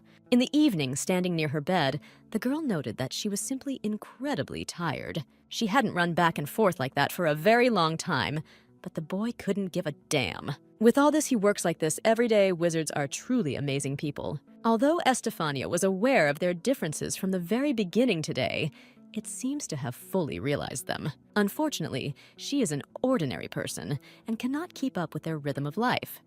And now she finally understands why the doctor was so worried about her. However, she could not even think that Mr. Shinyul would give her something like that. Just for this moment, it was worth being reborn. As soon as she put on this ring, she felt how her body became much lighter. As soon as our heroine took off the ring, she instantly felt ill, and she simply dropped it from her hands. Fani barely reached the bed and simply fell on it. It seemed to her as if her whole life had flown before her eyes. She was simply in incredible pain and seemed to be overcome by the realization that her life was about to end. The girl felt very bad and scared. She so wanted someone to save her from these feelings, but such a person simply does not exist. When Estefania let things go a little, she thought that she shouldn't forget about her fate. Due to severe pain, she was never able to close her eyes, but at least for the moment, she was not in as much pain as at night. Then Estefania drew attention to the engagement ring that was lying on the nightstand. Our heroine was very glad that everything was fine with him and that he remained intact. As soon as she put it on her hand, she felt that all the pain seemed to disappear. If you remember last night, it was when the girl took it off that all this washed over her. Then Fani decided that it was no longer worth taking it off because otherwise the terrible pain would return again. But she needed to find out why it worked like that. And for this, she needed to meet with Yuchi. When they came to a certain place together, our heroine saw two wizards who fought with each other using magical power. The boys said that this is a magical training ground. Young talents train there, and this floor is stronger than any other. This is the ideal place to test how her ring works. The young man exclaimed that he was very glad to see the master's right hand and never expected to meet him in the company of a girl. Then he asked if this lady next to him was the master's bride. The kid replied that yes, let them get to know each other. Her name is Estefania. One of the girls exclaimed that she was just a cutie and their master had very good taste. Another objected that he did not choose his beloved by beauty. Shinyul is not like that, by the way. Why did they come at all? The boy took her hand and said that they had come to test the powers of this ring. All those present began to examine her jewelry and noted that it was made personally by the master. It has a protective charm, and it is very thoughtful of him. The master clearly made it with love for her. Yuchi then asked the question, who wants to see what the ring is like in action? The young man immediately exclaimed that he would never attack Crowley's bride for anything in his life. The girl with blue hair also replied that she refused. The other one smiled sweetly and also said that it would be better to look from the side. The boy said that since no one wants to, then he will try it himself, let him stand a little further. Paying attention to the frightened look of our heroine, he immediately said that there was no need to worry. The baby was not going to use all his power, but would use a simple spell. Estefania replied that it was good and went where he said. She, of course, was very scared, but she believed that the baby would not harm her. The boy shouted that he was starting and released an energy stream towards the girl. A protective field instantly appeared around our heroine, which prevented the attack from breaking through. Then the magical power was reflected and flew back to the sender. Yuchi immediately used the formation to ensure that his own attack did not hit the baby. Fani immediately ran to him and started asking if he was okay.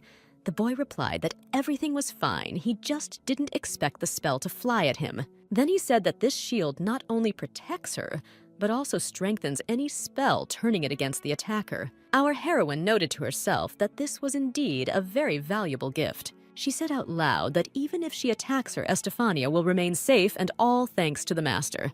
Yuchi replied that if she meant Magdalena, then he did not think that the girl would dare to approach her now. When the girl asked why, the baby replied that yesterday the master punished her properly. Our heroine asked the question that he really did the same thing to her as he did to Elliot. The boy replied that he did not think it was so cruel, but she clearly did not like this punishment. Yesterday, the girl ran away from him throughout the castle, but she couldn't hide. The young man still overtook her, and he looked intimidating. The girl was completely terrified and screamed. Why, what had she done to deserve such an attitude? Today, Elliot appeared in her room, who stated that apparently she also knew the wrath of the master. The girl didn't like him, so she didn't understand what he needed from her. The young man told her not to look at him with such anger. He just felt sorry for her. They were in the same boat no matter what. After which, the young man demonstrated that he was missing one arm, so she was luckier than him, although in general he can attach his hand back. However, this kid has it, and Yuchi will not give it to him until he cleans up the whole castle properly. But in general, for what reason did the little one begin to defend the usual norm? Although this is absolutely not typical for wizards. The kid is the best wizard after the master, the only one recognized by Crowley, but he seems to not like ruling the central lands at all, so Yuchi began to help him in managing the castle. The girl who was left without a leg screamed that, how can she come to terms with all this? Why is everyone on her side? Is he really satisfied with the fact that some kind of norm is next to the master? Leaving the room, Elliot finally said that if life is precious, then don't get involved with this girl. But Magdalena was not going to give up so easily because she definitely had to take revenge on her, so she screamed. What else? Meanwhile, our heroine asked if everything would be okay with Lively, but she thought to herself that she really didn't care. But Chenille can be very cruel, and I wouldn't want him to kill. The boy replied that everything would be fine since she only did something wrong once Estefania asked what that means only once. Their conversation was interrupted by a young man who asked what they were chatting about. Yuchi replied that it was about a certain lady. The wizards immediately realized that we were talking about Magdalena. The guy exclaimed that all this time he had been thinking why the master had cast a spell on the wedding ring. But now it became clear that it was all in order to protect her from that girl. The gentleman is very smart. Then he patted the silent young man on the shoulder and said that if they had attacked Crowley's bride, they would definitely have died. The girls noted that now he has a fiancée, and Lively will have to come to terms with this. One of them exclaimed that in order to prove his love and protect his beloved, he made such a wonderful ring. Chenille is so romantic. And yet our heroine did not understand why this ring affects her physical condition. There is no doubt that the spell on it is very strong. She needs to find out as much as possible about him, but under no circumstances should he be removed. Yuchi at this time said that that girl should have been punished for yesterday's act, but he had absolutely no idea what was wrong with her at the moment. The young man exclaimed that she had really already managed to do something. What a time it was. When the baby answered that he was the first, everyone present was upset. Estefania said that the boy has already mentioned this, but what does it mean for the first time? The girl explained that each wizard in the tower has only one chance to offend the master, and after that, a terrible fate awaits the person. Fani noted that everyone is very serious. Yuchi added that this greatly helps to discipline all the inhabitants of the castle, yet the second time the magician will not face death. But from Elliot's experience, we can say with confidence that the punishment will definitely not be easy now. Lively got away with only fear, but if she continues in the same spirit, she will be to blame. After all, she knows firsthand what happens to those who anger the master. Estefania noted to herself that everyone is given the right to make mistakes. The girl noted that, however, Magdalena is deprived of intelligence, so it is better for the lady to be on her guard.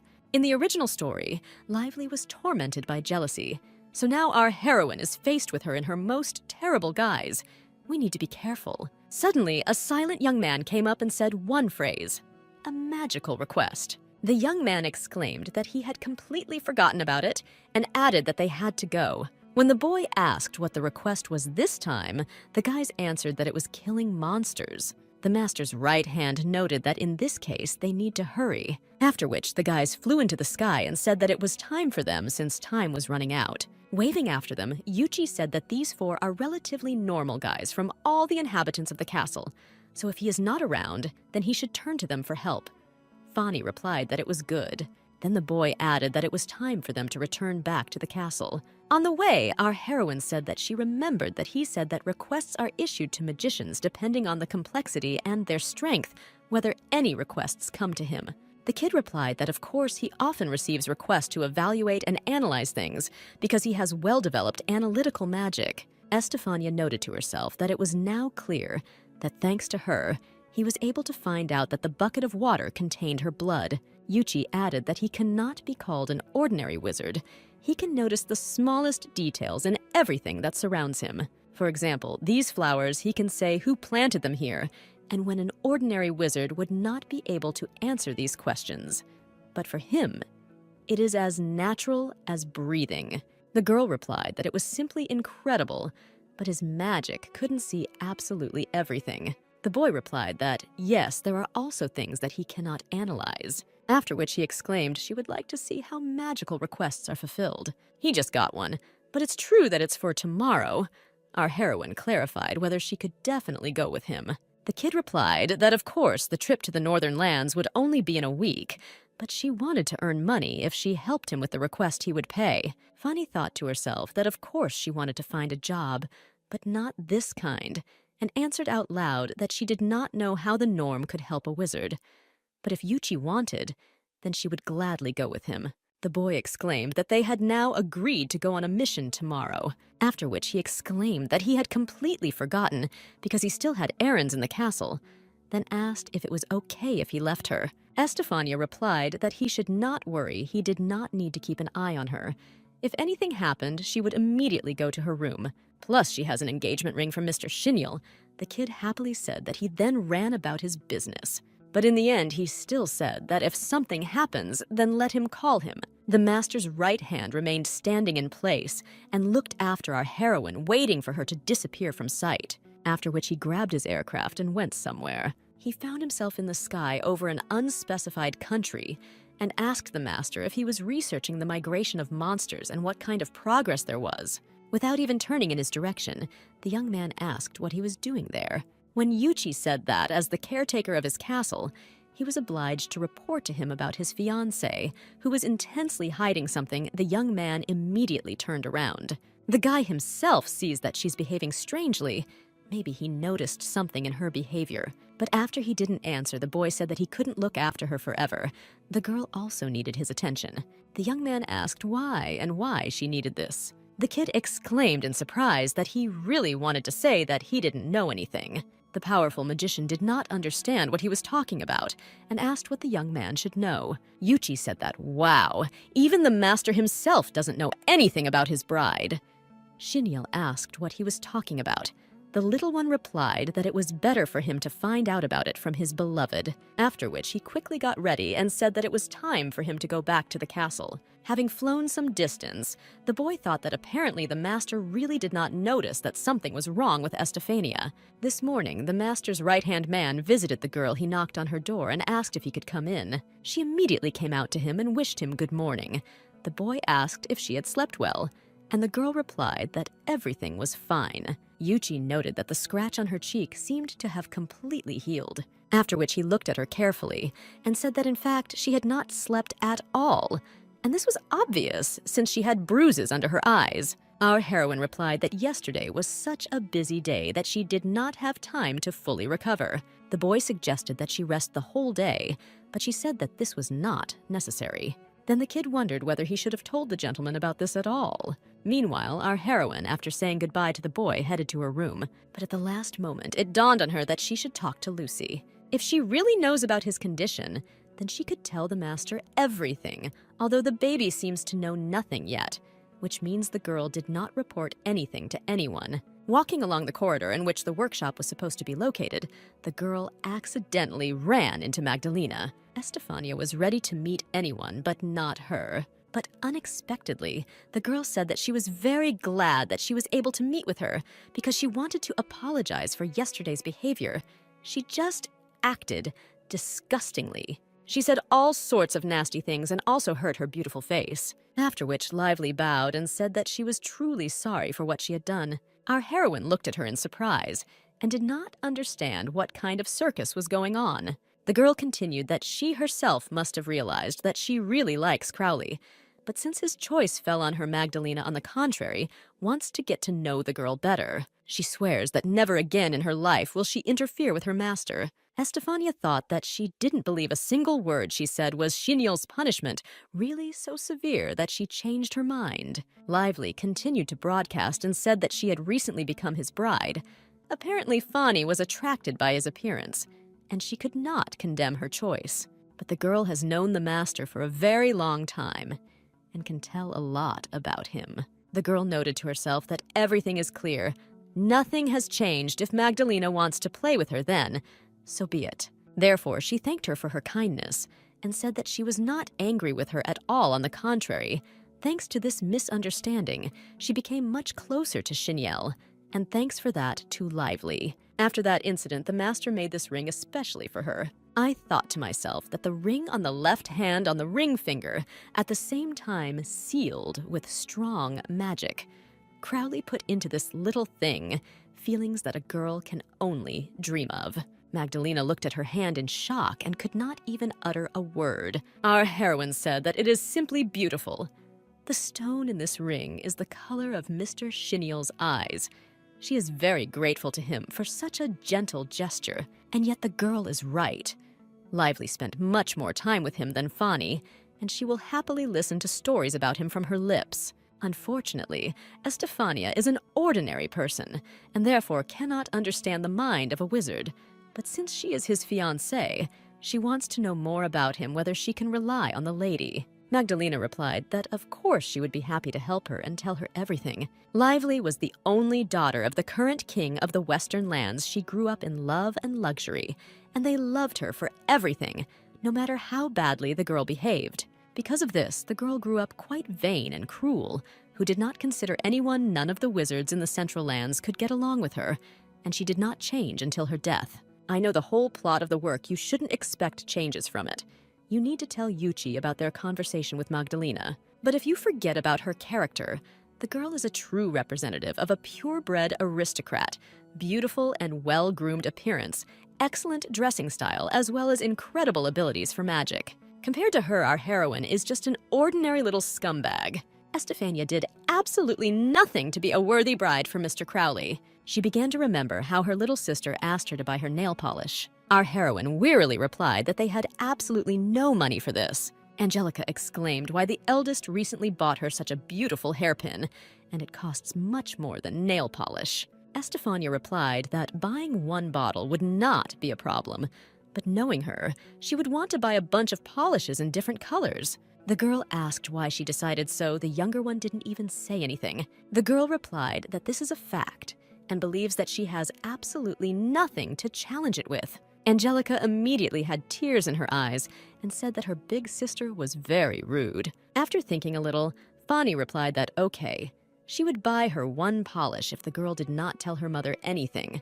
The youngest immediately rushed to hug Estefania and thank her for this. But our heroine thought to herself that she was always spending the money she earned through hard work on others. But now when she had the long-awaited freedom, the girl could buy something for herself. Lucy and Piss appeared from around the corner. The latter greeted Fani warmly, who asked how long she had been standing there. The young man exclaimed that from the very beginning, when Fani first encountered Magdalena, he would never have thought that the girl would learn from her mistakes. She even apologized to her, and this is a very amazing thing. Then the young man shouted loudly that if she had attacked her, they would definitely not have stood by. After which he asked how she thinks whether Lively really repented of her actions. The girl replied that she didn't really think that she had given a lesson, but with this Fani ring, it's not so scary to talk to her now. The young man immediately screamed when it was the master who gave it to her. Our heroine answered in fear that yesterday, immediately after they left. Peace immediately exclaimed that he should have sent Yuchi to the warehouse alone. He knew that he would miss something interesting. After the guy said that it was time to work, the girl cautiously asked that he would really tell the whole continent about the ring he had given him. But the young man replied that no, he would distribute this exclusive only in the Central Lands. This ring only proves her current status. In his opinion, everyone should know about it. Our heroine asked incomprehensibly what he meant. Piss explained that knowing what kind of relationship she has with the master, no one would dare to attack her, for example. Estefania thought to herself that it doesn't work like that she really doesn't understand what's going on in the minds of wizards. But at the moment, all this does not matter, since it is much more important to talk to the seamstress. Therefore, I asked if she remembered that yesterday she said that she had a very unusual smell. Did the baby tell anyone about this? Lucy replied that no. Estefania noted to herself that thank God she could not understand how the girl could find out about her imminent death. According to the plot of the novel, the little girl did not treat anyone with hostility. If she asks her not to tell anyone about this, she thinks that Lucy should agree. Therefore, she said that she very much asks her not to tell anyone about this, especially Mr. Shiniel. The baby immediately remembered the boy's words, that Fanny is a very kind and good girl, so there is no need to offend her. After which, Lucy replied that it was good, and added that at the moment she did not smell the smell of corpse rot. Our heroine asked in surprise that this was really true. Piss heard all this and was dumbfounded and asked what she had just said. Our heroine was afraid that he had heard everything, and how now to get out of this situation. If the young man finds out about her illness, he will spread the word about it to the entire continent. The girl had not yet had time to say anything when the young man exclaimed that Lucy had spoken, or that he had heard it. This is simply phenomenal. The girl until that moment had not communicated with anyone other than him, after which he clarified what they had just talked about because he only heard her voice. There is no content. Estefania thought to herself that since he didn't hear anything, he could be lying, so he replied that she said that she smelled nice. If you think about it this way, this is partly untrue. They really discussed her smell, although it's hard to call it a compliment. When she realized that the young man had fallen for it, she exhaled with relief that she was carried away. Yuchi screamed loudly, giving him a bad feeling. The boy ran towards her and said that thank God that Fanny was with Piss and Lucy all this time. The girl replied that although she said that she would stay in the room, she felt a little sad, so she decided to walk around the castle, let him forgive her for that. The kid replied that everything was clear to him and asked if she had gotten into any trouble. Our heroine began to mutter that No then tried to collect her thoughts and correctly formulate an answer about Lively. But a young man unexpectedly intervened and reported that she met Magdalena while she was walking around the castle.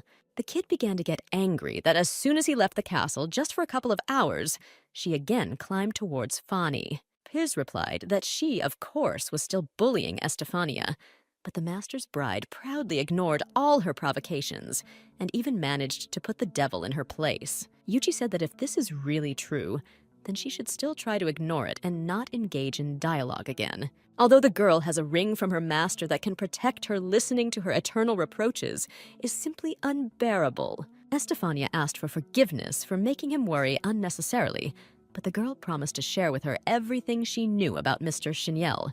The kid is right. It's better not to run into her again, however, as soon as Lively insults her affection for the master, extolling herself as the only woman who knows everything about him. Our heroine simply flies into a rage. However, it cannot be argued that Magdalena may know Crowley better than her, because the master she knows was just a character in the novel. At the moment, the girl is learning more and more about the most powerful magician in the Central Lands and wants to know him completely. Noticing that our heroine was thinking about something, the guy immediately asked that there really was a rift in their relationship. The boy replied that he had never asked the master about this, so he didn't know. Piss whispered that it would be worth it what if they called off the engagement due to the fact that they hardly communicate. And now Fanny is even ready to communicate with this vixen in order to get to know Crowley more. It seems to him that they should help. Estefania Yuchi replied that he was right. It was not enough for Magdalena to do something else with her, so it was better to intervene. When the young people glared at her at the same time for some reason, she felt scared because she didn't understand why they were staring at her like that. The boys stated that they decided to create a support group in honor of our heroine's love for the master. Piz added that they will help her get to the heart of the master, and Lucy will also help with this. The girl was in shock and completely ceased to understand what was happening at all. Our heroine pulled the boy by the hand towards her and asked what they were up to. She already told him that she simply admires Crowley, and she has no sympathy for him. The kid looked at her and replied that she was hiding her feelings because of him. When Estefania asked what he was talking about, the kid asked if she didn't remember their first conversation. The boy asked if she would like to accidentally marry the master, and Fani replied that she did not. At that time, he didn't even know what she really felt for their master. No need to hide her true feelings anymore. So if they help her, then she can stay and make Xinil fall in love with her. Our heroine replied that she doesn't understand why he got the idea that she loves Crowley. Except for a feeling of admiration, Fani feels nothing more for him. Yuchi asked, "What then, why does she need to get to know the master better? Is it really possible that in order to prepare sweets for him, he understands absolutely nothing?" The girl thought to herself that apparently Yuchi liked her so much that he even wanted her not to leave their castle even after the 2 months allotted to her. She, of course, was very pleased, but there was no point in that. Unexpectedly, Piss said that how curious it is. It turns out that the master's bride doesn't love him. How suspicious that is. To become a master's wife without feeling love for him, is she really with him only for personal gain? Estefania did not understand what she should do now. If the guy finds out that their marriage is fictitious, he will tell everyone about it. And if the magicians find out about her situation, then it will be unsafe to stay in the castle. Unexpectedly, the kid came to the rescue and explained that the guy understood everything wrong. The girl was simply afraid that the master would someday leave her, so she did not allow herself to show her true feelings towards him. Then he turned to our heroine and asked if he understood everything correctly. Fani replied that, to tell the truth, she had never heard words of love from Xinil, and therefore began to worry that this marriage was just a hindrance for him. The young man exclaimed that in this case they are definitely obliged to help Estefania, because Crowley is sometimes very difficult to understand. After which he asked for forgiveness for being mistaken about her, but she can count on them. They will help her achieve the master's love. The next day, flying on a broom, the boy said that it was good that everything was resolved this way. Our heroine replied that without him, she would not have found a suitable excuse, so thanks to him for that. After all, she believes that it is better not to spread the truth about her marriage with the master. Yuchi said that in any case, let them live in blissful ignorance. Each person has their own reaction and opinion to the truth. The less people know, the calmer their life is. But after everything that happened, the baby now understands that it is better for her not to know all the details the girl asked, in surprise what he was talking about. The master's right hand exclaimed that all this does not matter, but what is important is what request they will fulfill today. Their client is the owner of an antique store in the Central Lands, and the goal is to evaluate antiques. It will be necessary to restore order in his shop. Estefania noted that if he is from the Central Lands, then that means he is also a magician. The boy replied that yes, but there are both strong and weak magicians, and even if a person knows how to cast a spell, this does not mean that he is capable of all. That is why such magical requests exist, after which he exclaimed that they are almost there. Yuchi had finally arrived. The boy replied that yes, but today he arrived not alone, but with a companion. Finn said that she must be their master's fiancée. He was very glad to meet her, then introduced himself. Our heroine replied that she was also glad to meet him, and said that her name is Estefania. After all these pleasantries, the little one said that today she would help him with his work. Suddenly, the old man got angry and shouted that there was no need to be stupid. Forcing the master's bride to work was simply unthinkable. The boy Mono forces the ruler to work. This is completely abnormal. Yuchi objected that everything is in order. The seller continued to be nervous and say that if something happened to his beloved immediately after the baby was assigned to take care of her, Crowley would definitely kill them. Our heroine was surprised and did not understand in what sense to patronize. The kid explained that last night Piss again sent word throughout the Central Lands. The girl wondered if he had really sent something immediately after their conversation, and then asked what the news was about. The man explained that the master appointed Yuchi as her personal protector. In other words, now the magician, who is equal in strength to Xinil, protects her in other words. With such a gesture, he expressed his love for her, even if the young man cannot be with her all the time. But now she will definitely always be safe. If even a hair falls from her head, then the master will undoubtedly punish everyone. Estefania thought to herself that this is some kind of nonsense.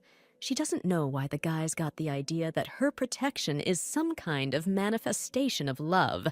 Xinye is just trying to make her stay in the castle safe and comfortable. They have absolutely no future with him because, when the time comes, Angelica will appear on the stage. The boy said that in any case, he shouldn't worry so much. For example, Elliot and Magdalena threatened the life of his fiancée but are still alive.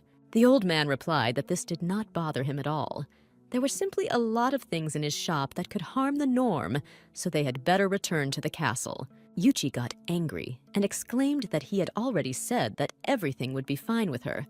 The gentleman took care of the safety of his beloved and then shouted for the girl to show him the ring. Our heroine was at first confused, but then extended her hand forward. At the sight of it, the man exclaimed, "What kind of work of art this is! What an ideal magic chain and such a powerful spell that is contained in this elegant thing. This is simply incredible. Could Estefania lend him this ring for a while?" The kid apologized for him and said that he was a regular old fanatic of all things magical. Finn looked at this ring spellbound and said that he would quickly return it. He just wanted to see this weaving and find out what it was capable of. Yuchi grabbed him by the arms and began to drag him out of the office, saying that he needed to go and rest, and they would handle everything themselves. Then he led the girl into one of the offices and said that her task for today was to arrange these books on the shelves they were all signed so that she could find the one she needed. If anything happens, he will be in the next room and let him call if he needs help. Our heroine noted that arranging books is not such a hard job, so she can do it quickly. When Estefania took one of the publications, it noted that it was very old, and even the name had already been erased. Then quite by accident, it happened that she let go of him and dropped him on the floor. But when Fani bent down to pick it up, she saw that the book opened to a page where it was written, "Research on Yuga disease." The girl noted that it was because of this disease that she had only a few months left to live. Estefania remembered the words of the doctor, who said that there might be doctors living in the Central Lands who are developing a cure for this disease. Fani thought that maybe there was a way to recover and started leafing through it. But it turned out that absolutely all the pages in the publication were empty. Then our heroine decided to look through some others and try to find the answer in them. Suddenly, the voice of a boy was heard, who asked what she was doing there. The girl asked for forgiveness and said that she had opened all these books, but they turned out to be empty. The kid replied that their pages were saturated with magic. In fact, the publications were not empty.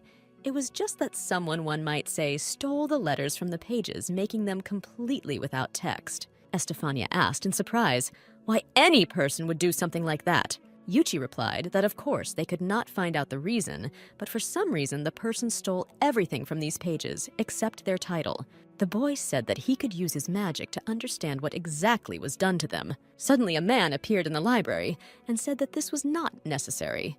All these books belonged to their former ruler. When our heroine asked what kind of ruler, the baby muttered that his name was Rodolphin Norris, their former master, and accordingly the ruler of the Central Lands. Fani noted that the novel did not reveal any information about Xinye's predecessors, so she knows nothing about him. After which she asked why he needed this.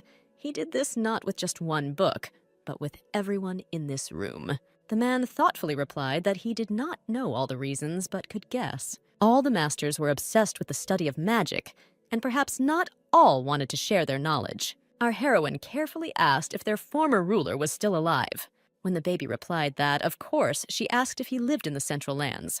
Yuchi suspected something was wrong and asked why she was so interested in him. Estefania replied that she was simply wondering why he no longer ruled in the Central Lands. The boy replied that he was not in their country, and he could not tell where that person was. Then the expression on the baby's face changed, and he said that unfortunately division and the struggle for power do not concern him at all. Therefore, it is the gentleman who can best tell her about that time. Yuchi believes that if she asks him, the guy will tell her everything. The girl noted to herself that if you think about it, the baby is too young. And apparently that's why he didn't catch the change of power in the Central Lands, and she almost gave herself away. The man said that if they were tired, would the guys like to have tea with him? Yesterday, he bought such delicious chocolates, and I'm sure that the lady will like them. Fani objected that she had done practically nothing, so she was not tired. The baby was angry that it was belittling its actions again. They were in no hurry anyway, so they could go and rest. While they are drinking tea, they will evaluate the magical instruments. He is sure that she will like them. Finn said that there was a lot of work in his shop. He did not expect that his request would be fulfilled in one day. So don't worry. After some time, the guys were already resting and having a nice conversation. Then our heroine saw a bunch of different magical things and was delighted.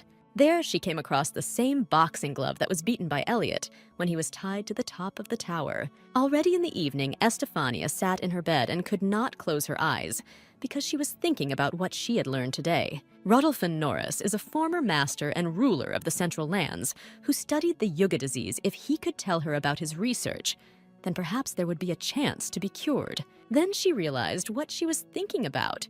She had already come to terms with and accepted the fact that she would die very soon. There was no place for her in the world of this novel. Even if you start looking for this person, her search can lead to even greater disappointment. So what's the point in fighting if there is no chance of success at all? Suddenly, the gentleman's voice appeared in her head, saying that she needed to raise her head and speak clearly. Otherwise, he would not be able to understand her feelings. All our heroine needs is Mr. Cheniel. She really wants to at least talk to him. When a young man suddenly appeared in the bedroom, Fanny asked why he came. The greatest magician replied that she called him, didn't she? The girl was surprised that he heard her because she just thought about it. But if you think about it, the master always came to her call at any time. Estefania stated that it turns out he can hear her voice.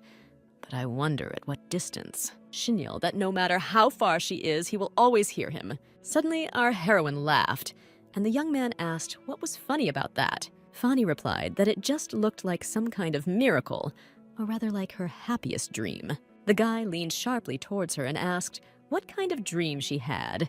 He was here right in front of her. Out of surprise, the girl pulled back and fell on the pillows, after which she asked for forgiveness. Crowley sighed heavily and lay down next to her, but Estefania did not understand why he did this. Then the young man asked why she called him at all. Our heroine was surprised that he really lay down like that just to talk about it. The girl actually wasn't going to really talk to him, but now she had no other choice. Fanny could not collect her thoughts, since all she could think of in her head was that Mr. Cheniel was lying next to her in bed. Then she muttered that she had never heard words about love from him. I thought to myself that, to be honest, I just wanted to spend the rest of my life next to him. Then she noticed that the young man was very surprised by what she had just said. She sat up abruptly and began to ask for forgiveness, saying that that was not why she called him. When Crowley said that he should speak then, the girl asked to give her time.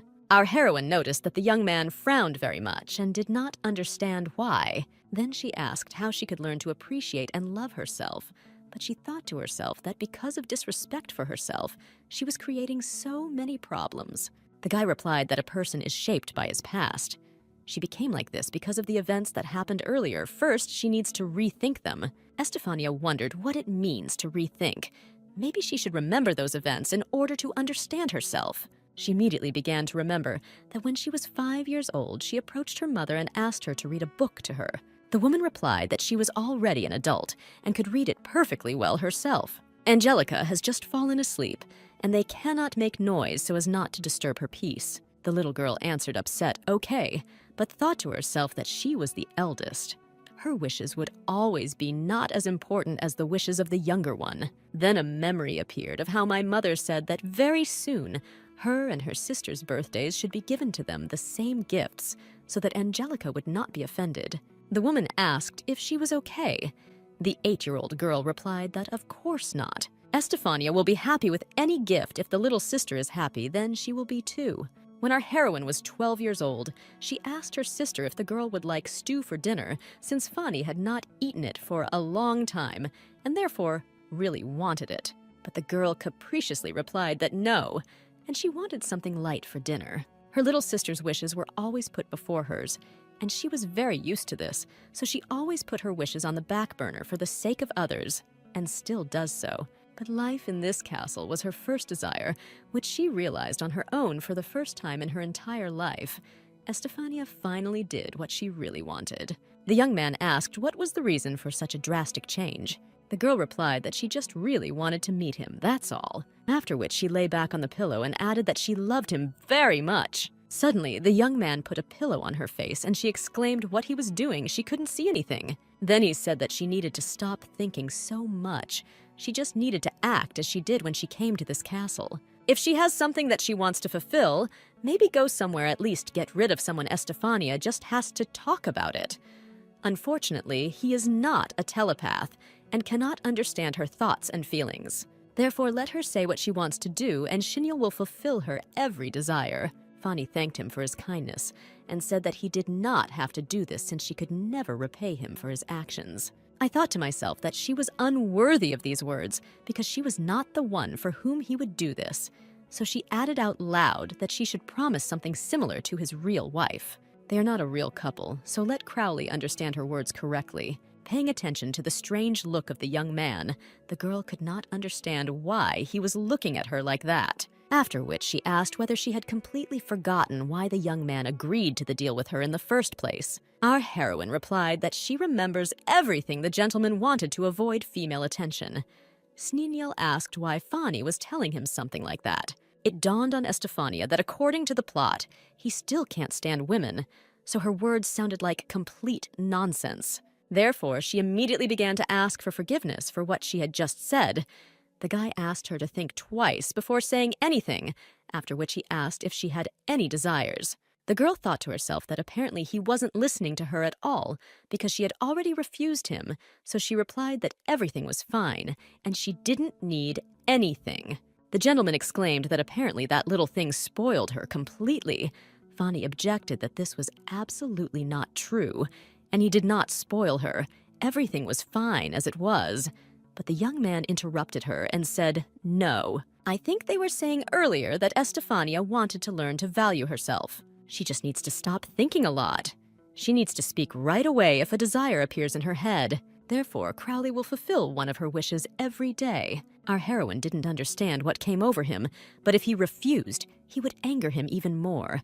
So she answered out loud that it was good. After which she began to think that even though she agreed, she didn't even have any ideas of what, for example, to ask him today. But suddenly something dawned on her, and she said that since they had already decided so, she wanted to fall asleep. It was already late, so she didn't lie about her desire. As soon as Fanny realized what time it was, she immediately wanted to sleep. The young man immediately snapped his fingers, and she immediately found herself under the blanket. Our heroine thought to herself that she did not need any places that she wanted to visit, or any things. Her only desire was to always be close to Mr. Xenial, after which the girl closed her eyes and fell fast asleep. The next morning, Estefania woke up and noted that she slept very well. Then I thought that I actually fell asleep during a conversation with the gentleman, and whether it was worth apologizing for this.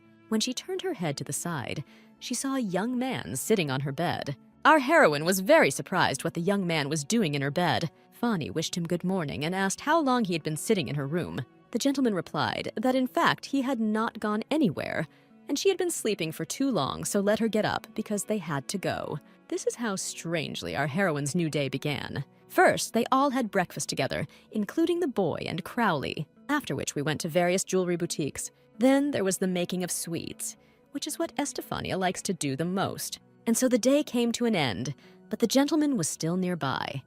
The girl did not understand why he had been burning her with his gaze all day. Yuchi could not stand it and said that he had wanted to do this since the very morning, but the master generally knows what the expression "restrain his ardor" means. Yes, he asked him to spend more time with his fiancée, but not as much. It dawned on our heroine that it was the boy who asked him, but if so, it's understandable why Crowley follows her all day. The young man replied that in fact he had no intention of fulfilling his request. He was here because Fanny wanted it. The boy and Estefania looked at each other in surprise because they did not understand what was happening. The kid muttered that it seemed that the master had understood everything wrong again. Xenial indignantly asked in what sense the girl herself told him about this last night. Fanny cautiously replied that she did not remember anything like that. The young man began to get angry and angrily asked that she really didn't remember last night. The girl immediately began to say that he had understood everything wrong, and the boy pretended not to hear anything. Then Yuchi exclaimed that he seemed to be the odd one out here. so let the master spend the rest of the day alone with his beloved. Meanwhile, he will go and see what magical requests he received this time, after which he said goodbye. Estefania immediately felt uneasy, because it would be just the two of them. Where did this kid go? And why did he leave her? The young man turned her head and asked where she was looking like that. Our heroine blushed all over and replied that in any case, she did not remember asking him for such a thing. Let him forgive her.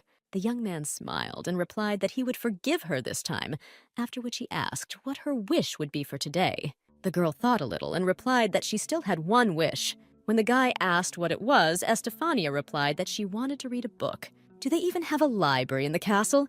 She would really like to go there. I thought to myself that since Mr. Chenial so needed her to ask for something, then it would be better for her to tell him about little things than about something immodest. And in general, he took it too seriously. Fanny thought that he would forget about his statement the next day. But why does the guy behave like that? Suddenly, the young man suddenly pulled her towards him and told her to hold on to him tightly. Literally, a moment later, they found themselves near huge doors.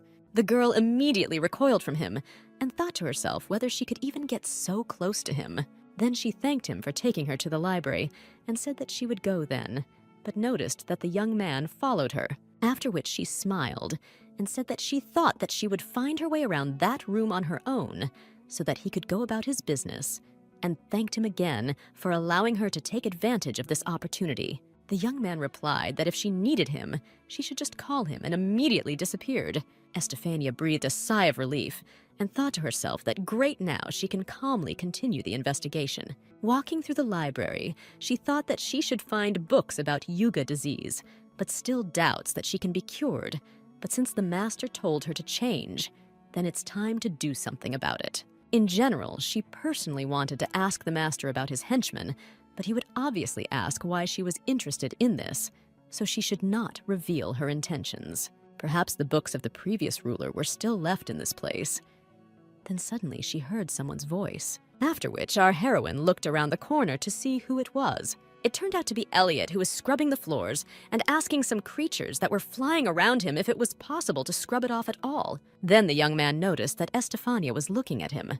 The young man pulled back in horror and shouted that it wasn't her. Why did he do all this that Fanny had forgotten in the library? Had he really offended her in some way? Then he began to shout out the names of the master and the boy, but the girl hastened to reassure him that everything was fine, and she was alone. After which our heroine asked what Elliot was doing in this place. Having demonstrated a rag, the guy asked how she herself thought he was serving his sentence as a floor scrubber. Why did she pay attention to his hand and ask what happened? The young man noted that she must not have seen it last time. This was exactly the master's punishment for what the young man did to her. Estefania thought to herself that the gentleman mentioned that he could kill anyone at her direction, but she could not even think that this was true. The girl even felt a little guilty before this narcissist, but only a little. The young man said that this was the first time he was being punished in this way. His limbs were taken away. His beauty was halved. Then the guy exclaimed that she shouldn't cry. Elliot didn't want to die at all. Our heroine responded in surprise that, in fact, she didn't cry. The guy said that she just had such an expression on her face just now, as if she was about to burst into tears. Suddenly, some small creatures flew up to him and began to ask who she was, because she was very cute. Elliot angrily exclaimed that they should not shirk. When our heroine asked who they were, the guy replied that this, of course, was shameful, but this was his strength. The young man, of course, thought that the familiars he would summon would inherit at least 100th part of his beauty. But no, this is a terrible shame. Fanny objected that they were very cute. The creatures began to fly around her and tell her that their work was finished, so let her play with them. Elliot said that he would like to ask her something just in case, whether she is definitely a native of this world. The girl asked, not understandingly, what he was talking about. The young man replied that a creature summoned by a wizard is a common thing in the Central Lands, but as a rule, they become attached only to their master. However, there are exceptions to the rules. Fairies, spirits, demons, in other words, living beings who do not belong to this world, but have a positive attitude towards its inhabitants. Our heroine replied that she is neither a fairy nor a spirit, and not even a demon. She doesn't even know how to cast magic at all. The guy replied that he had no doubt that she was a person he was just interested. In theory, a master could summon a creature without magic and take its magical energy for himself, although this is all at the level of speculation he has no evidence. After which the young man asked for forgiveness for asking such an inappropriate question. I thought to myself that wizards also have a weakness for the dead or terminally ill, since ultimately their magical energy will belong to the magician. But Xiniel made it clear to him that he would never allow her to die. Estefania thought that this guy had found out her worst secret. The point is not even that she is the master's fake bride, but that Fani is really not from this world. Meanwhile, the creatures continue to fly around our heroine and beg to play with them since their owner is boring and does not like to do this. The young man exclaimed that it was time for them to return home, and a formation appeared near his hand. Then he asked why she came to the library. Was it possible to get rid of him? By chance, the girl replied that she wanted to find something.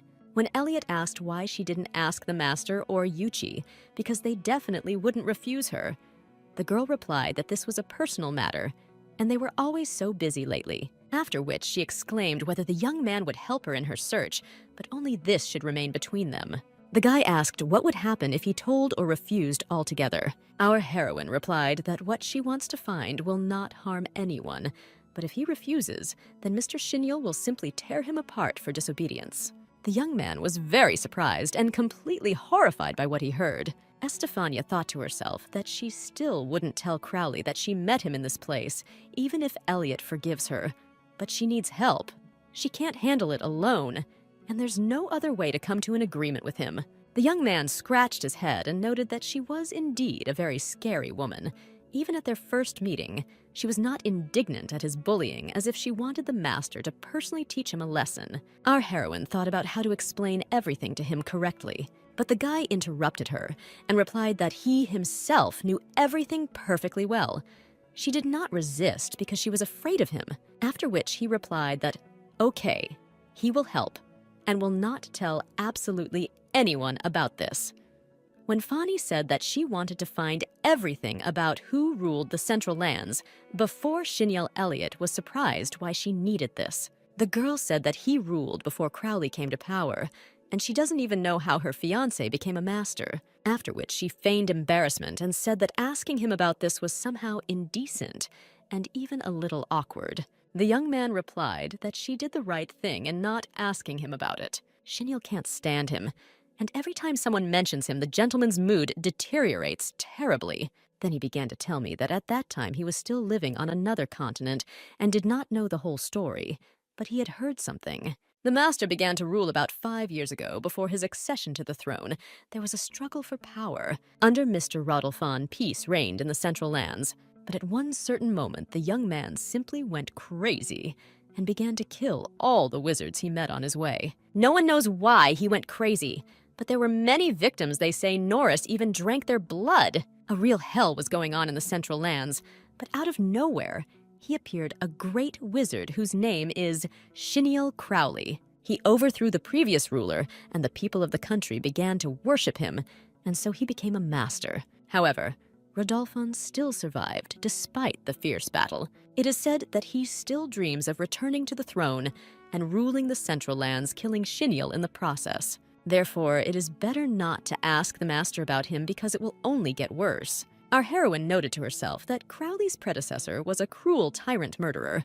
She certainly would not be able to ask him about the disease because one careless word would be the end of her life. When Estefania asked where he was now, the young man replied that they were rumored to be hiding in the northern lands. The girl immediately remembered how the master told her that in a week he was going to the northern lands and she was going with him. Therefore, I came to the conclusion that suddenly this trip became very dangerous. Then the young man asked if that was all, since he still needed to finish his business. Suddenly, the familiars, while playing, accidentally pushed him and Elliot, unable to keep his balance, began to fall on our heroine. Lying on the floor, Fani immediately said that she understood that he didn't do it on purpose, so everything was fine.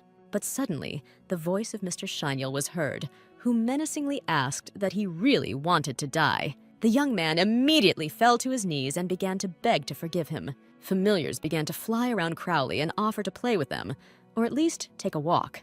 The master grabbed one of them and sharply squeezed it in his fist, saying that they were having too much fun. Elliot immediately said that he would remove them now and began to quickly call them back. The gentleman hissed that he saw that life was completely inexpensive to him. Our heroine immediately came to his defense and said that the guy didn't push her intentionally. It was an accident and she wasn't hurt, so there's no need to punish him. She thought to herself that Xiniel would not tolerate a second mistake, but the young man was certainly not to blame this time, and she did not want Crowley to dirty his hands. She then noticed that the young man seemed to have calmed down. Then she asked if she could make a wish for tomorrow now. When the gentleman nodded, the girl asked him to return Elliot's hand. The guy immediately muttered that the master was absolutely not obliged to return it to him, but Xiniel asked where his hand was at the moment and let him speak quickly. When stuttering, the young man replied that Yuchi had taken her for himself. The gentleman immediately disappeared. Elliot noted that he thought that the end had come for him. Our heroine immediately asked him for forgiveness for all this. The young man replied that he didn't care about all this because she was absolutely not to blame for anything. Estefania noted to herself that as soon as the master left, he began to behave as usual, after which she wondered if she had called Crowley for help. Where did he come from then? Suddenly, the guy said that he did not want to remain in debt to her, so he would say right away that he should stay away from Magdalena. He already spoke to her after his punishment, but apparently the girl did not learn her lesson. This woman is strong in the magic of charm, so much so that she can subjugate the minds of even the most powerful wizards. Fani knows that in the original story, Lively charmed the magicians and forced them to plot Angelica. Now our heroine has become a threat to her, so it is not surprising that she can do something similar to her. She thanked him out loud for the information and said that she would take this into account. The young man added that if something happens to her, this world will come to an end. He noted to himself that he was not joking at all. Even the master is not as dangerous as this little one. Meanwhile, Yuchi was in the forest about to fight some creature. The boy did not waste time and immediately began to destroy it. When the deed was done, he felt that someone appeared behind him. It was the master who asked if he had the hand of Elliot. When the kid answered that yes, the young man ordered it to be given to him, but Yuchi objected that he had not yet learned his lesson. Then the little one guessed that this was the work of Estefania, so he replied that he would return it to the master. Then he added that I must first warn him that Fani was interested in Mr. Rodolphon, and in particular his relationship with him. At his mention, the young man slowly began to become furious. The boy immediately said that he personally did not tell her anything and did not even raise this topic, but he perfectly understands his feelings. But if a girl is dear to him, then he is obliged to tell her everything about a member of his family, Mr. Norris. Mr. Xiniel hissed that they are not family, and there is no need to say so. Yuchi replied that he was right. The man rather just raised Crowley, and that's all. The young man grabbed him by the neck and hissed that if he said one more word, he would kill the boy. Yuchi replied that he should take the risk because his bride would be very happy about this death. The guy immediately loosened his grip and said that this did not concern her at all. The kid asked if he really thinks so, Fani keeps his promise, but he doesn't even try to become a worthy groom for her. Then he added that okay, let him do as he knows, the kid won't insist, after which he snapped his fingers. What he asked for immediately appeared in the hands of the young man, after which he said that he should take it and leave. He didn't want to keep Estefania waiting. The strongest magician immediately turned around and began to walk away. The boy looked after him and thought that it was very interesting what would happen next. After some time, Elliot was already looking at his returned hand and could not believe his eyes. Had the master really forgiven him? Perhaps it's not even about this girl. He just finally realized that the young man was useful to him and changed his mind. The young man hissed at him to get away. Now the gentleman won't repeat it twice. Narcissus immediately asked for forgiveness and quickly began to run out of his sight. Then Crowley looked at our heroine and asked if she would like to find out something from him by chance. The girl thought to herself why he suddenly decided to ask her such a question. Xiniel added that that kid said she was interested in someone. Estefania immediately remembered Elliot's words that he can't stand him every time someone mentions him. The master's mood deteriorates. After which she began to think that the young man was really hinting at Rodolphon Norris. Therefore, she immediately began to say that he probably heard about this from Yuchi, But she was no longer so interested. She once asked him about the past ruler out of pure curiosity and nothing more. I thought to myself that she needed to forget about Norris, since it was more expensive for herself to get involved with such a person. Crowley asked if she wanted to know about him because she was about to leave the palace. Estefania did not understand what he was talking about, and what a strange question it was. After which she replied that of course not, she would leave him as soon as the time came. Then she thought that apparently the guy decided that Fani wanted to stay in the castle forever, as she was trying to find out as much as possible about him and looking for the master's weaknesses. Meanwhile, the young man froze silently and thought about something. The young man remembered the words of Rodolphon that he was destined to be alone forever. Unexpectedly, the greatest magician took our heroine by the hand. Estefania decided that he was angry and began to shout that she would definitely leave this palace, she would definitely keep her promise. But when she opened her eyes, she could not understand why Crowley was looking at her with that look. After some time, Fani noted that the gentleman behaved extremely strangely. He did not let go of her hand all day, except for the moments when she went to the restroom. At night, the girl lay in bed and could not sleep at all. Then she looked at the guy who was sleeping next to her and thought that on top of everything else, he insisted that they would now sleep together. Perhaps something bad happened. What is happening to him? If he cares about her so much, he does not understand why. If Angelica had been in her place, then everything would have happened completely differently, but Fani will never be able to take her place. And since she had the chance to be with him, she will give him all the love that she has, after which she whispered that she will always love Mr. Cheniel. Then she muttered that he would have a wonderful dream and fell fast asleep. It turned out that the young man did not sleep at all and heard everything perfectly, after which Crowley moved closer to her and also fell asleep. The next day, the girl opened her eyes and realized that she was lying in the arms of Cheniel. Then she suddenly jumped up and ran towards the front door. The girl did not understand how she ended up in the arms of the greatest magician. Plus, he is so handsome that she would rather die from this than from illness, and would even be happy. Estefania sat under the door and could not come to her senses from what had happened. Suddenly, a young man appeared, and he looked very worried. Seeing our heroine, Cheniel asked what she was doing there and why she was sitting on the floor.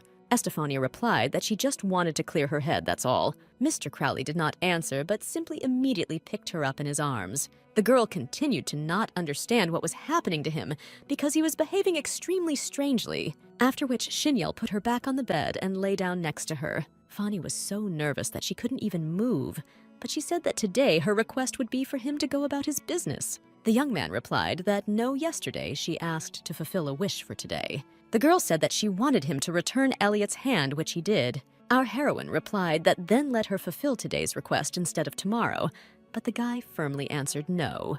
Then Cheniel finally told her to shut up, but Fani was still unable to even lift a finger and thought that they would really continue to sleep next to each other. She had a terrible panic attack, so she screamed the boy's name loudly. The doors immediately opened, and Yuchi appeared, who asked what happened. The girl immediately ran up and tightly hugged the boy, who did not understand anything. Then she turned her attention to the young man, who began to get incredibly angry. When the young man hissed for him to leave, the kid replied that he would not mind, but Fani apparently does not intend to let him go. When Crowley began to lift her with the help of magic, our heroine screamed in despair that she could not stand his company for another second. After a while, she was already sitting on a bench and talking about everything that happened to Yuchi, that they were having a real Santa Barbara. Estefania added that the gentleman was probably very angry with her because of such words.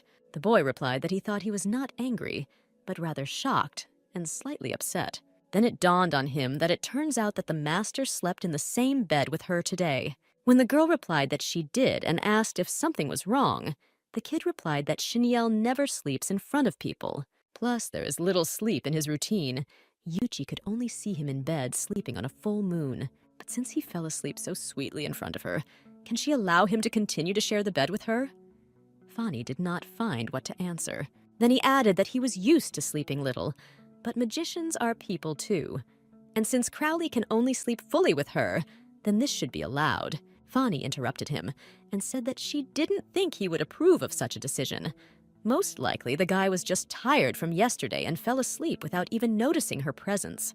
Yuchi asked that if the master comes to her chambers again, then she should not send him away and allow him to sleep peacefully. Our heroine exclaimed that no, if the master comes again, he will sleep with them.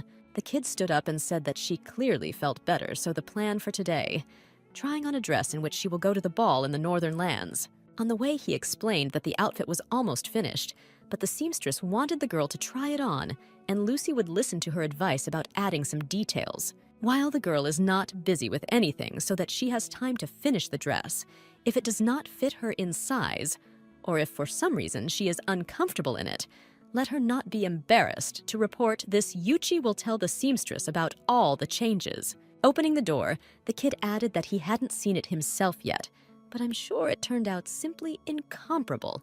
But when they entered the room, they saw that the finished dress was torn to shreds. Behind him, the open door of the balcony was visible, and it became clear that someone had snuck in and deliberately damaged it. The boy immediately ran up to the dress and began to examine it. Then he went to the balcony and noted that he seemed to know who was involved in this. After some time, the kid was already interrogating Dooley and ordered him to explain everything. Suddenly, a young man appeared and asked what was going on with them and why they were scolding him.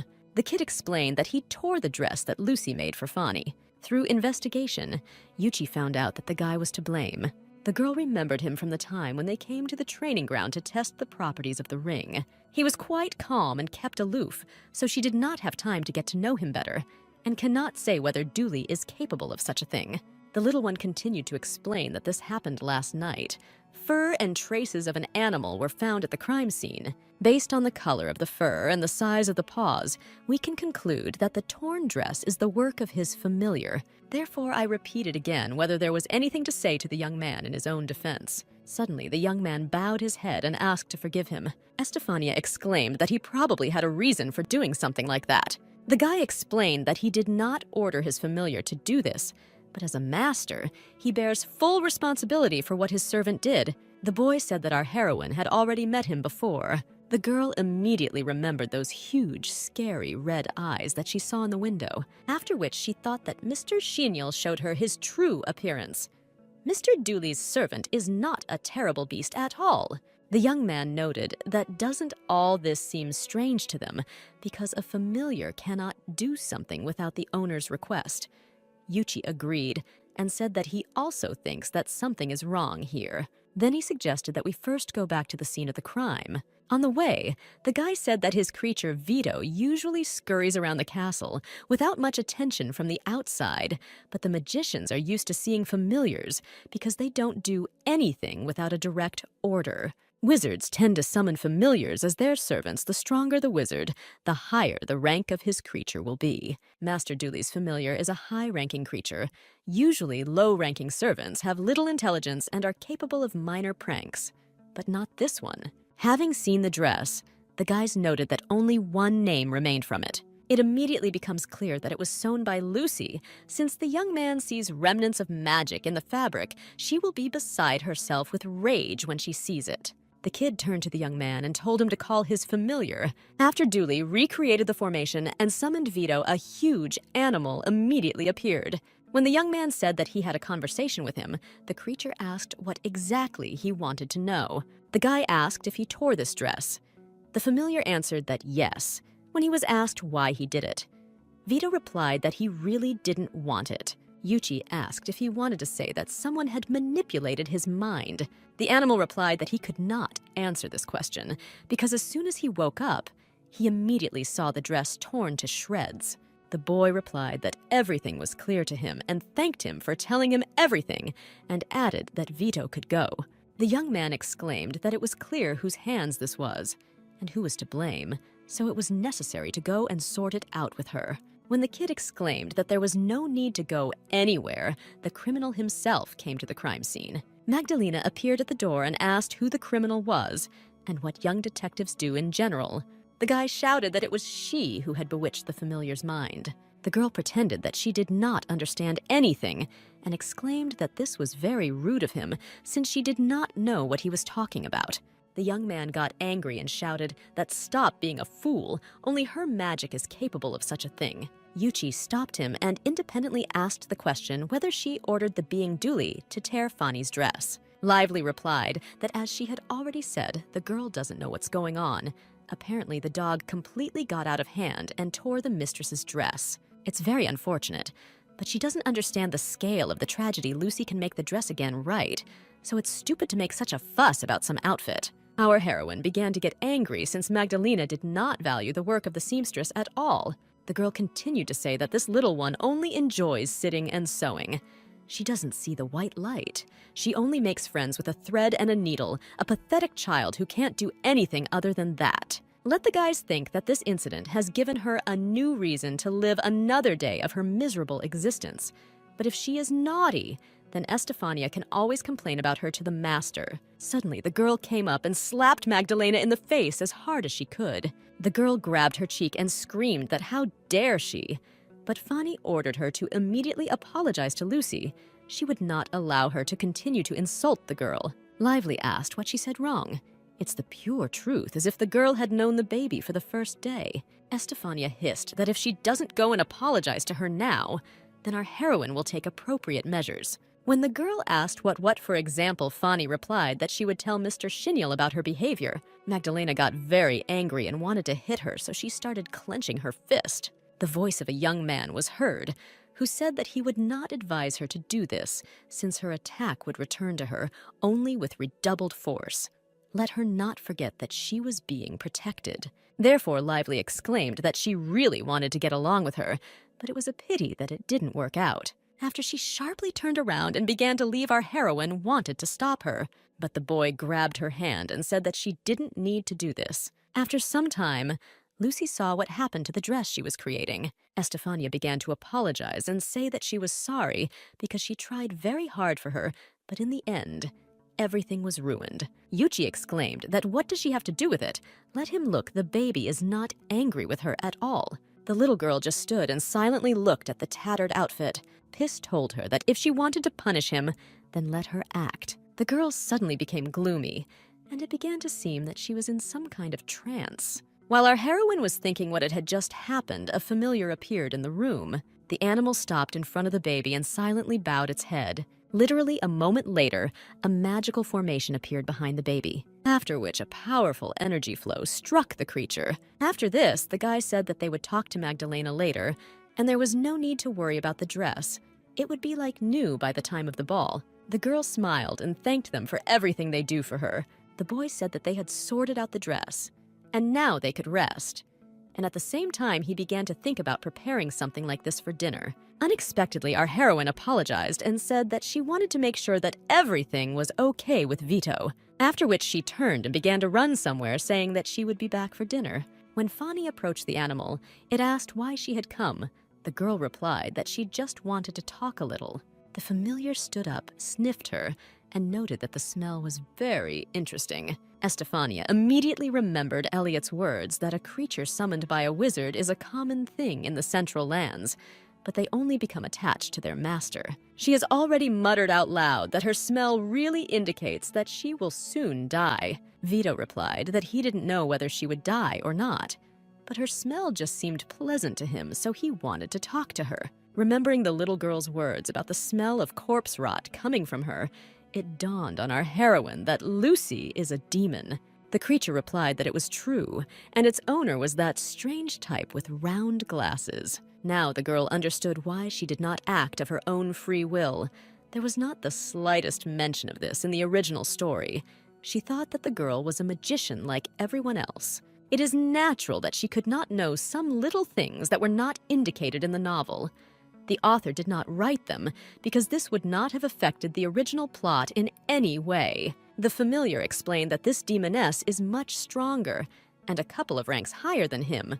Her scent is special, and she can sense approaching death. Estefania thought to herself that a girl who smells death is incredibly comical that she met her here. She said out loud that Lucy told her that she smelled of corpse rot, but after some time, according to her, she began to smell differently. What could this be connected with? The familiar replied that he did not know, and it was better to ask her about it directly. However, there is no doubt that this is related to the Wizard King, the man they all call Master. Our heroine looked at him in surprise and asked what he meant. Vito replied that she really doesn't feel such a strong aroma of affection that envelops her. This magic literally emanates from her, as if she unconditionally belongs only to him. Perhaps her physical condition is changing due to his magic on her body. The girl thought about his words. Maybe his magic was on her because they slept together, or it was the ring. When the creature saw the ring on her finger, it realized that Xinye was in love with her. Then this explains why Estefania was literally marked with magic. Our heroine replied that he was mistaken. The master would never love someone like her. There is no charm in her. And even if she and Angelica had diverged in this story, nothing would have changed, since even her relatives could not love Fanny. Therefore, why on earth would such a wonderful person love her? Then she said that she would talk to Lucy about her smell, and added that she had one more question for him. When she first arrived at the castle, he came to her room at night. Can the creature say why? Estefania remembers those scarlet eyes full of madness, and now she looks at Vito, and as if it was not him at all. The familiar replied that this had not happened and did not understand what she was talking about. Fanny thought that this was the same case as with the dress. What if on that day his consciousness was controlled by Magdalena? But she and the girl did not yet know each other, and she did not show any signs at their first meeting that she had seen her before, after which she thanked the animal for the explanation and clarified that this was exactly what she wanted to know. Then she got ready to leave, but turned around and asked how he was feeling since the baby hit him hard. The creature sighed heavily and replied that it was in great pain. On the way, the girl wondered what if this was not the first time Lively had manipulated Vito's consciousness and used it to get rid of those she didn't like. Perhaps that day the girl was just practicing. In fact, the magic of Magdalena's charm is simply terrifying. If not for this ring, it would be difficult for her to survive in this castle. It is necessary to talk with the gentleman frankly, what he thinks about what he wants in general.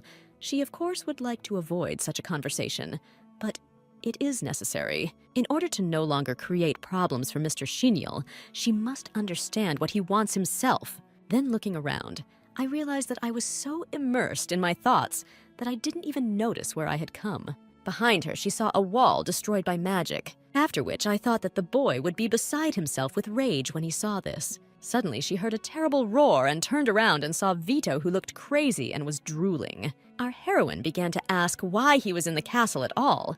Maybe he wanted to ask something, but the otherworldly creature did not answer, but only became angrier and growled louder. These were the same crazy red eyes that she saw that night. Estefania did not understand what to do, and was so scared that she could not even say a word. The girl backed away until she was on the edge. Magdalena suddenly appeared and said that she seemed to be in desperate straits at the moment. She simply decided that since she couldn't attack her, then why not do it differently? But she couldn't even think that Fanny would fall into this trap so easily. After which she asked what it was like to be the master's bride. Now she was so self-confident she felt power in her hands. Let him forgive her, but she will never get the master. She has no place next to him. After which Magdalena screamed, "Die," and the animal rushed at our heroine. Estefania automatically took a step back and immediately began to fall down. No matter how hard everyone tried to save her, the girl was able to kill her, but she does not intend to die so easily. Therefore, she took out a button from a boxing glove and said the words to Lively that she was very sorry that they never managed to get along. The girl did not expect such a turn, and did not even have time to dodge the blow. Having lived next to Crowley, she realized 3 things. First, Fanny had lived her whole life as if in a trap. Second, do not underestimate the power of the people around. And third, she only wants to die at his hands. If she had asked for something like that, the young man would certainly have killed her for her insolence. But our heroine wants to live with him to the end and end her life the way she wants it. It seems that the master will not hear her, will not come, and will not have time to save her. Is this really the end? Suddenly she appeared from a past life who said that Estefania wanted to free herself from the shackles of the past and change. So maybe it's time. She has nothing to fear. Let her just call his name and that will be enough. Our heroine noted that this was correct because she really wanted to change. Therefore, she mentally asked Mr. Xinye to save her, and this request would be her first step. The young man appeared as if out of nowhere and immediately picked her up in his arms. She couldn't believe that he really came, but the guy asked what happened. Then Xinye saw Magdalena, who was lying on the floor, passed out. The young man immediately began to fly into a rage. Our heroine thought that if she didn't stop him, the story of the novel would change dramatically, after which she tugged at his shirt and pleadingly asked him not to kill her. Crowley smiled insidiously and asked why leave her alive. Lively loved everyone, and everything she desired ended up being hers. Her father said that he contacted a fashion house, and they made a dress especially for her. The girl began to be capricious that it was not cute. She wanted a shiny dress. The Pope immediately asked for forgiveness and said that he would order the most beautiful outfit to match her. It would be decorated with precious stones. At the ball, everyone present admired how beautiful Magdalena was. One of the guys said that she was betrothed to the prince. But this is not surprising because she is the most beautiful girl from the Western lands. He responded differently that he agreed, but he still liked a girl like Princess Mia. The girl heard this and began to direct her charms in his direction. The young man immediately changed his mind and said that she is the most beautiful woman of all for the sake of such a lovely lady. It is not a sin to sacrifice life. One day, the father burst into his daughter's bedroom and asked how to understand all this, why she decided to head to the Central Lands, after which he clarified whether it was because of the dissolution of the engagement to the prince. Magdalena replied that she didn't give a damn about the prince whom she had never seen in her life. The girl found herself a worthy husband. This is Sheniel Crowley. He will become her betrothed. She heard that the master was an unapproachable person, but she was sure that sooner or later he would love her, until Estefania appeared in their lives. The girl did not understand what the master found in her. It was an obstacle between her and Crowley. So she decided that if the girl disappeared, the master would finally look at her. She believed in this with all her heart. But why was he now strangling her with the help of his magical abilities? A demoness suddenly appeared Lucy, who asked him to stop. The young man asked what she wanted. Was she really going to interfere with him? The girl replied that no, she just wanted to finish her off herself. Magdalena looked at her black wings, sharp ears, and could not believe her eyes. These signs pointed to a demon. These creatures sometimes take human form, but she didn't know that Lucy was one, so she started screaming loudly for her to spare her. But the young man and the little girl looked at her carefully, and at the same time muttered for her to die, after which the guys released all their magical power into her. When it was all over, the boy noted that he himself should have done this a long time ago. It is unclear what this woman with such a vile character was counting on. The kid remembered the words of our heroine when she was little, that she wanted him to be the happiest in the world. And then he thought that'd be sure to make her the happiest, no matter what it costs him, and therefore he must do everything right. After some time, they were already sitting together, and Yuchi asked if she understood what they were going to talk about now. Actually, the little one was worried and didn't think that she would ever have to use that thing. Fani remembered how he handed her this glove and said that although she has a ring that will protect her in case of emergency, she is an attacker, and she needs it for self-defense. When the girl said that it was so huge, and it was unclear how to wear it, Yuchi exclaimed that there was no need to worry. The glove can be made smaller, and so our heroine can always keep it at hand. Estefania, I actually didn't think of using it until this very day. Then the girl asked what happened to Magdalena because she heard her screams outside. After Mr. Sheniel picked her up, he immediately teleported her into the room. Then the young man suddenly disappeared, and she does not know what happened next. The boy thoughtfully replied that Lively seemed to be dead or not. Our heroine noted that if she was really dead, then the original story would be irrevocably changed. Suddenly, Estefania lost consciousness, and Yuchi could not understand what was happening to her. When she came to her senses, she began to ask for forgiveness and say that apparently fatigue had simply accumulated. The baby asked her to stop apologizing. Fani noted to herself that who would have thought that she would come down with a high fever? Suddenly, the boy said that for no reason people were so feverish. He knew very well that she was trying with all her might to hide her poor health. She felt bad too often, and he simply cannot ignore her condition. The girl replied that she just got tired very easily, so she didn't bother him with these stories, so let him forgive her. The kid answered upset that he was very sorry that he couldn't help her. Our heroine immediately exclaimed that there was no need to say that because Yuchi shouldn't. Then the little one said that he should not have brought up this topic right now, so let her rest, and he will visit her tomorrow. When the boy left, our heroine began to think that the reason was not her illness. She was too shocked by how she had irrevocably changed history. Estefania then carefully removed the wedding ring from her finger. She was immediately seized by terrible pain and convulsions began to twist. When the girl put it back on, she immediately felt much better, as if she were not sick. Even if Magdalena is dead, the Master will still meet Angelica one day, but she has a premonition that now history has changed forever. This feeling has become especially strong after the recent changes in Xinyeo's behavior. Why does he want her not to live in the past? Why does he share the same bed with her? Why does he want her to survive? Although this is impossible, and Fani clearly decided not to build castles in the air, maybe he fell in love with her. Then she muttered that the Master loves her, but this simply cannot be true. The young man who quietly entered her room was simply shocked by what he heard. The young man's first impression of her was that she was very strange. Princess or not, nothing stopped the Master from killing her. Therefore, I did not want to tolerate her secrets and beating around the bush, and was going to get rid of her right away. But when she screamed that she really, really liked the Master, and he had the right not to love her, but Fanny would not allow him to say that her feelings were not real.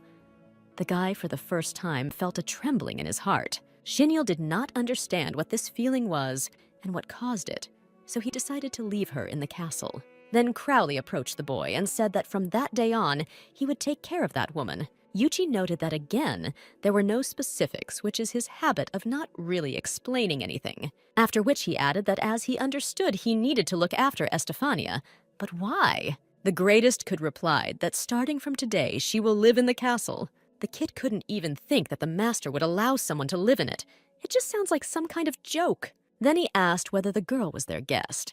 The young man replied that she was his bride. The boy expected to hear anything but not this, so he was shocked. After which he said that he could not refuse him, but he was stuck with these monsters and would return only in a week. Therefore, who will take care of the girl during his absence? The gentleman answered that he was a narcissist. Yuchi exclaimed that Elliot is the worst option as he is simply hopeless. After which he exclaimed that, okay, that means he needs to deal with everything as quickly as possible. This kid agreed to look after her for a reason, and this can be understood by the way he behaves with her. Therefore, at first, the young man stayed away from her. The guy felt that if someone dared to touch her, he would definitely explode from overwhelming animal anger. But why is she so afraid of him, and why does she admire him? Crowley thought she was a self-confident princess, but in fact, she turned out to be fragile like phosphorus. When she confessed her love to him with that happy smile on her face, his heart began to beat stronger each time. Did Xinyo really fall in love with her? But he didn't know what was going on in this woman's head, and he couldn't understand himself. When he was 5 years old, they walked with Rodolphe through the snowy mountains, and the man said that he really didn't have a single emotion. He was like a doll or something. Although this may be true, firstly, his parents abandoned him at a young age and he does not know how to control his magic. Secondly, the baby almost died because he couldn't even really use it. What kind of life does he have anyway? Xinyo sharply kicked him on the leg and ordered him to finally close his mouth. The young man exclaimed that he was behaving so disrespectfully, although he should be grateful to him for not being eaten by monsters. The future greatest magician replied that he absolutely did not care. Rodolphe sighed heavily and said, "Okay, don't leave such a fool alone in the mountains." Unfortunately, people like them are doomed to be lonely, those who will never know what true love and feelings are. If words about love are spoken to him, it is most likely because of his power or his pretty face. Therefore, let the boy not even try to look for love in someone. It is a pity that Norris never met someone who would convince him of such judgments. Then he looked at Crowley and noted that he seemed to like being alone anyway. As the guy said, no one ever loved him. Everyone always just needed something from him. Although he was quite tired of the life of a man surrounded by faceless dolls, he was not going to change anything about it. Xinyo cannot fall in love. It even sounds like nonsense, so it is necessary to discard this thought. This was until the young man felt that same fear. He continued to ask himself why he said and acted this way until he heard Estefania mutter in her sleep that the master loved her. Although the guy tried his best to escape from her feelings, he still gave her a ring that fits so perfectly on the ring finger of her left hand. As soon as she called his name, he immediately found himself next to the girl and always strived for this. The young man knows that Fani has doubts, but it no longer matters, no matter what she is really up to. Xeniel will not let her escape. The girl can only blame herself for this. And the moment when she appeared in front of him, then whispered out loud for Estefania to wake up quickly. The very next morning, our heroine's thoughts were not at all about him, but about what awaited her in the room. Seeing some woman, the girl asked what it all meant and who she was. The boy exclaimed that he brought her a doctor.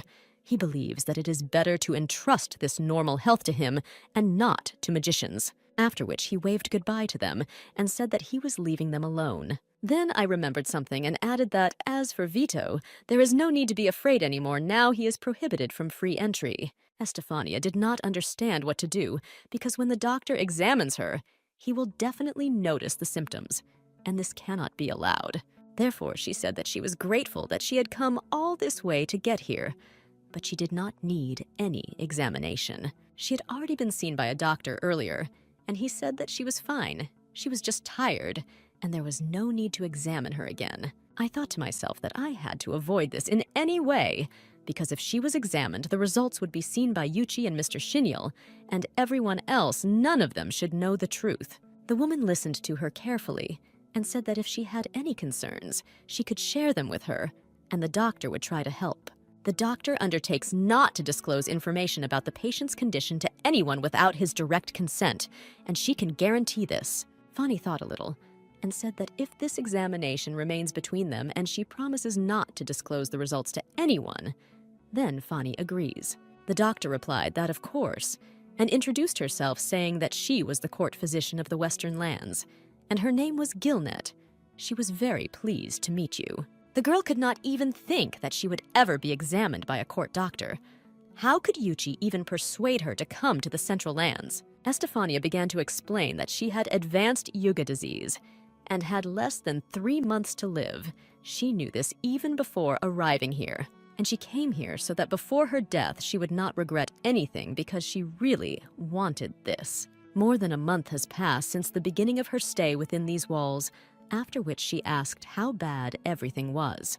The woman replied that she understood that her statement would seem strange to her, but the girl's situation had not changed at all since her diagnosis. Our heroine was surprised at first, then looked at the ring and thought about what must be happening because of it.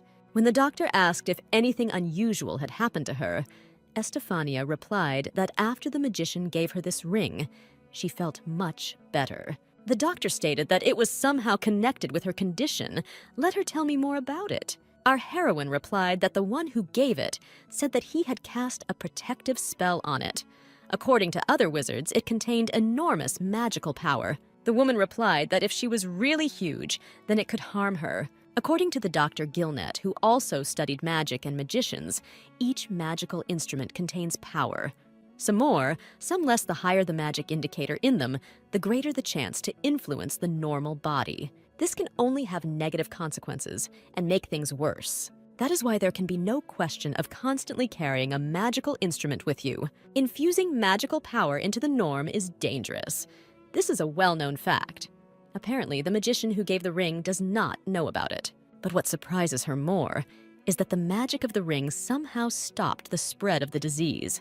This is the first time she has seen this. But what if we make the assumption that magic is harmless to a norm that suffers from Yuga disease? However, the fact remains that for an ordinary person, any magical effect is poison. Everything she said is just a hypothesis, the authenticity of which is only probable. So now her task will be to refute or find evidence. Until then, let Fani not remove the ring.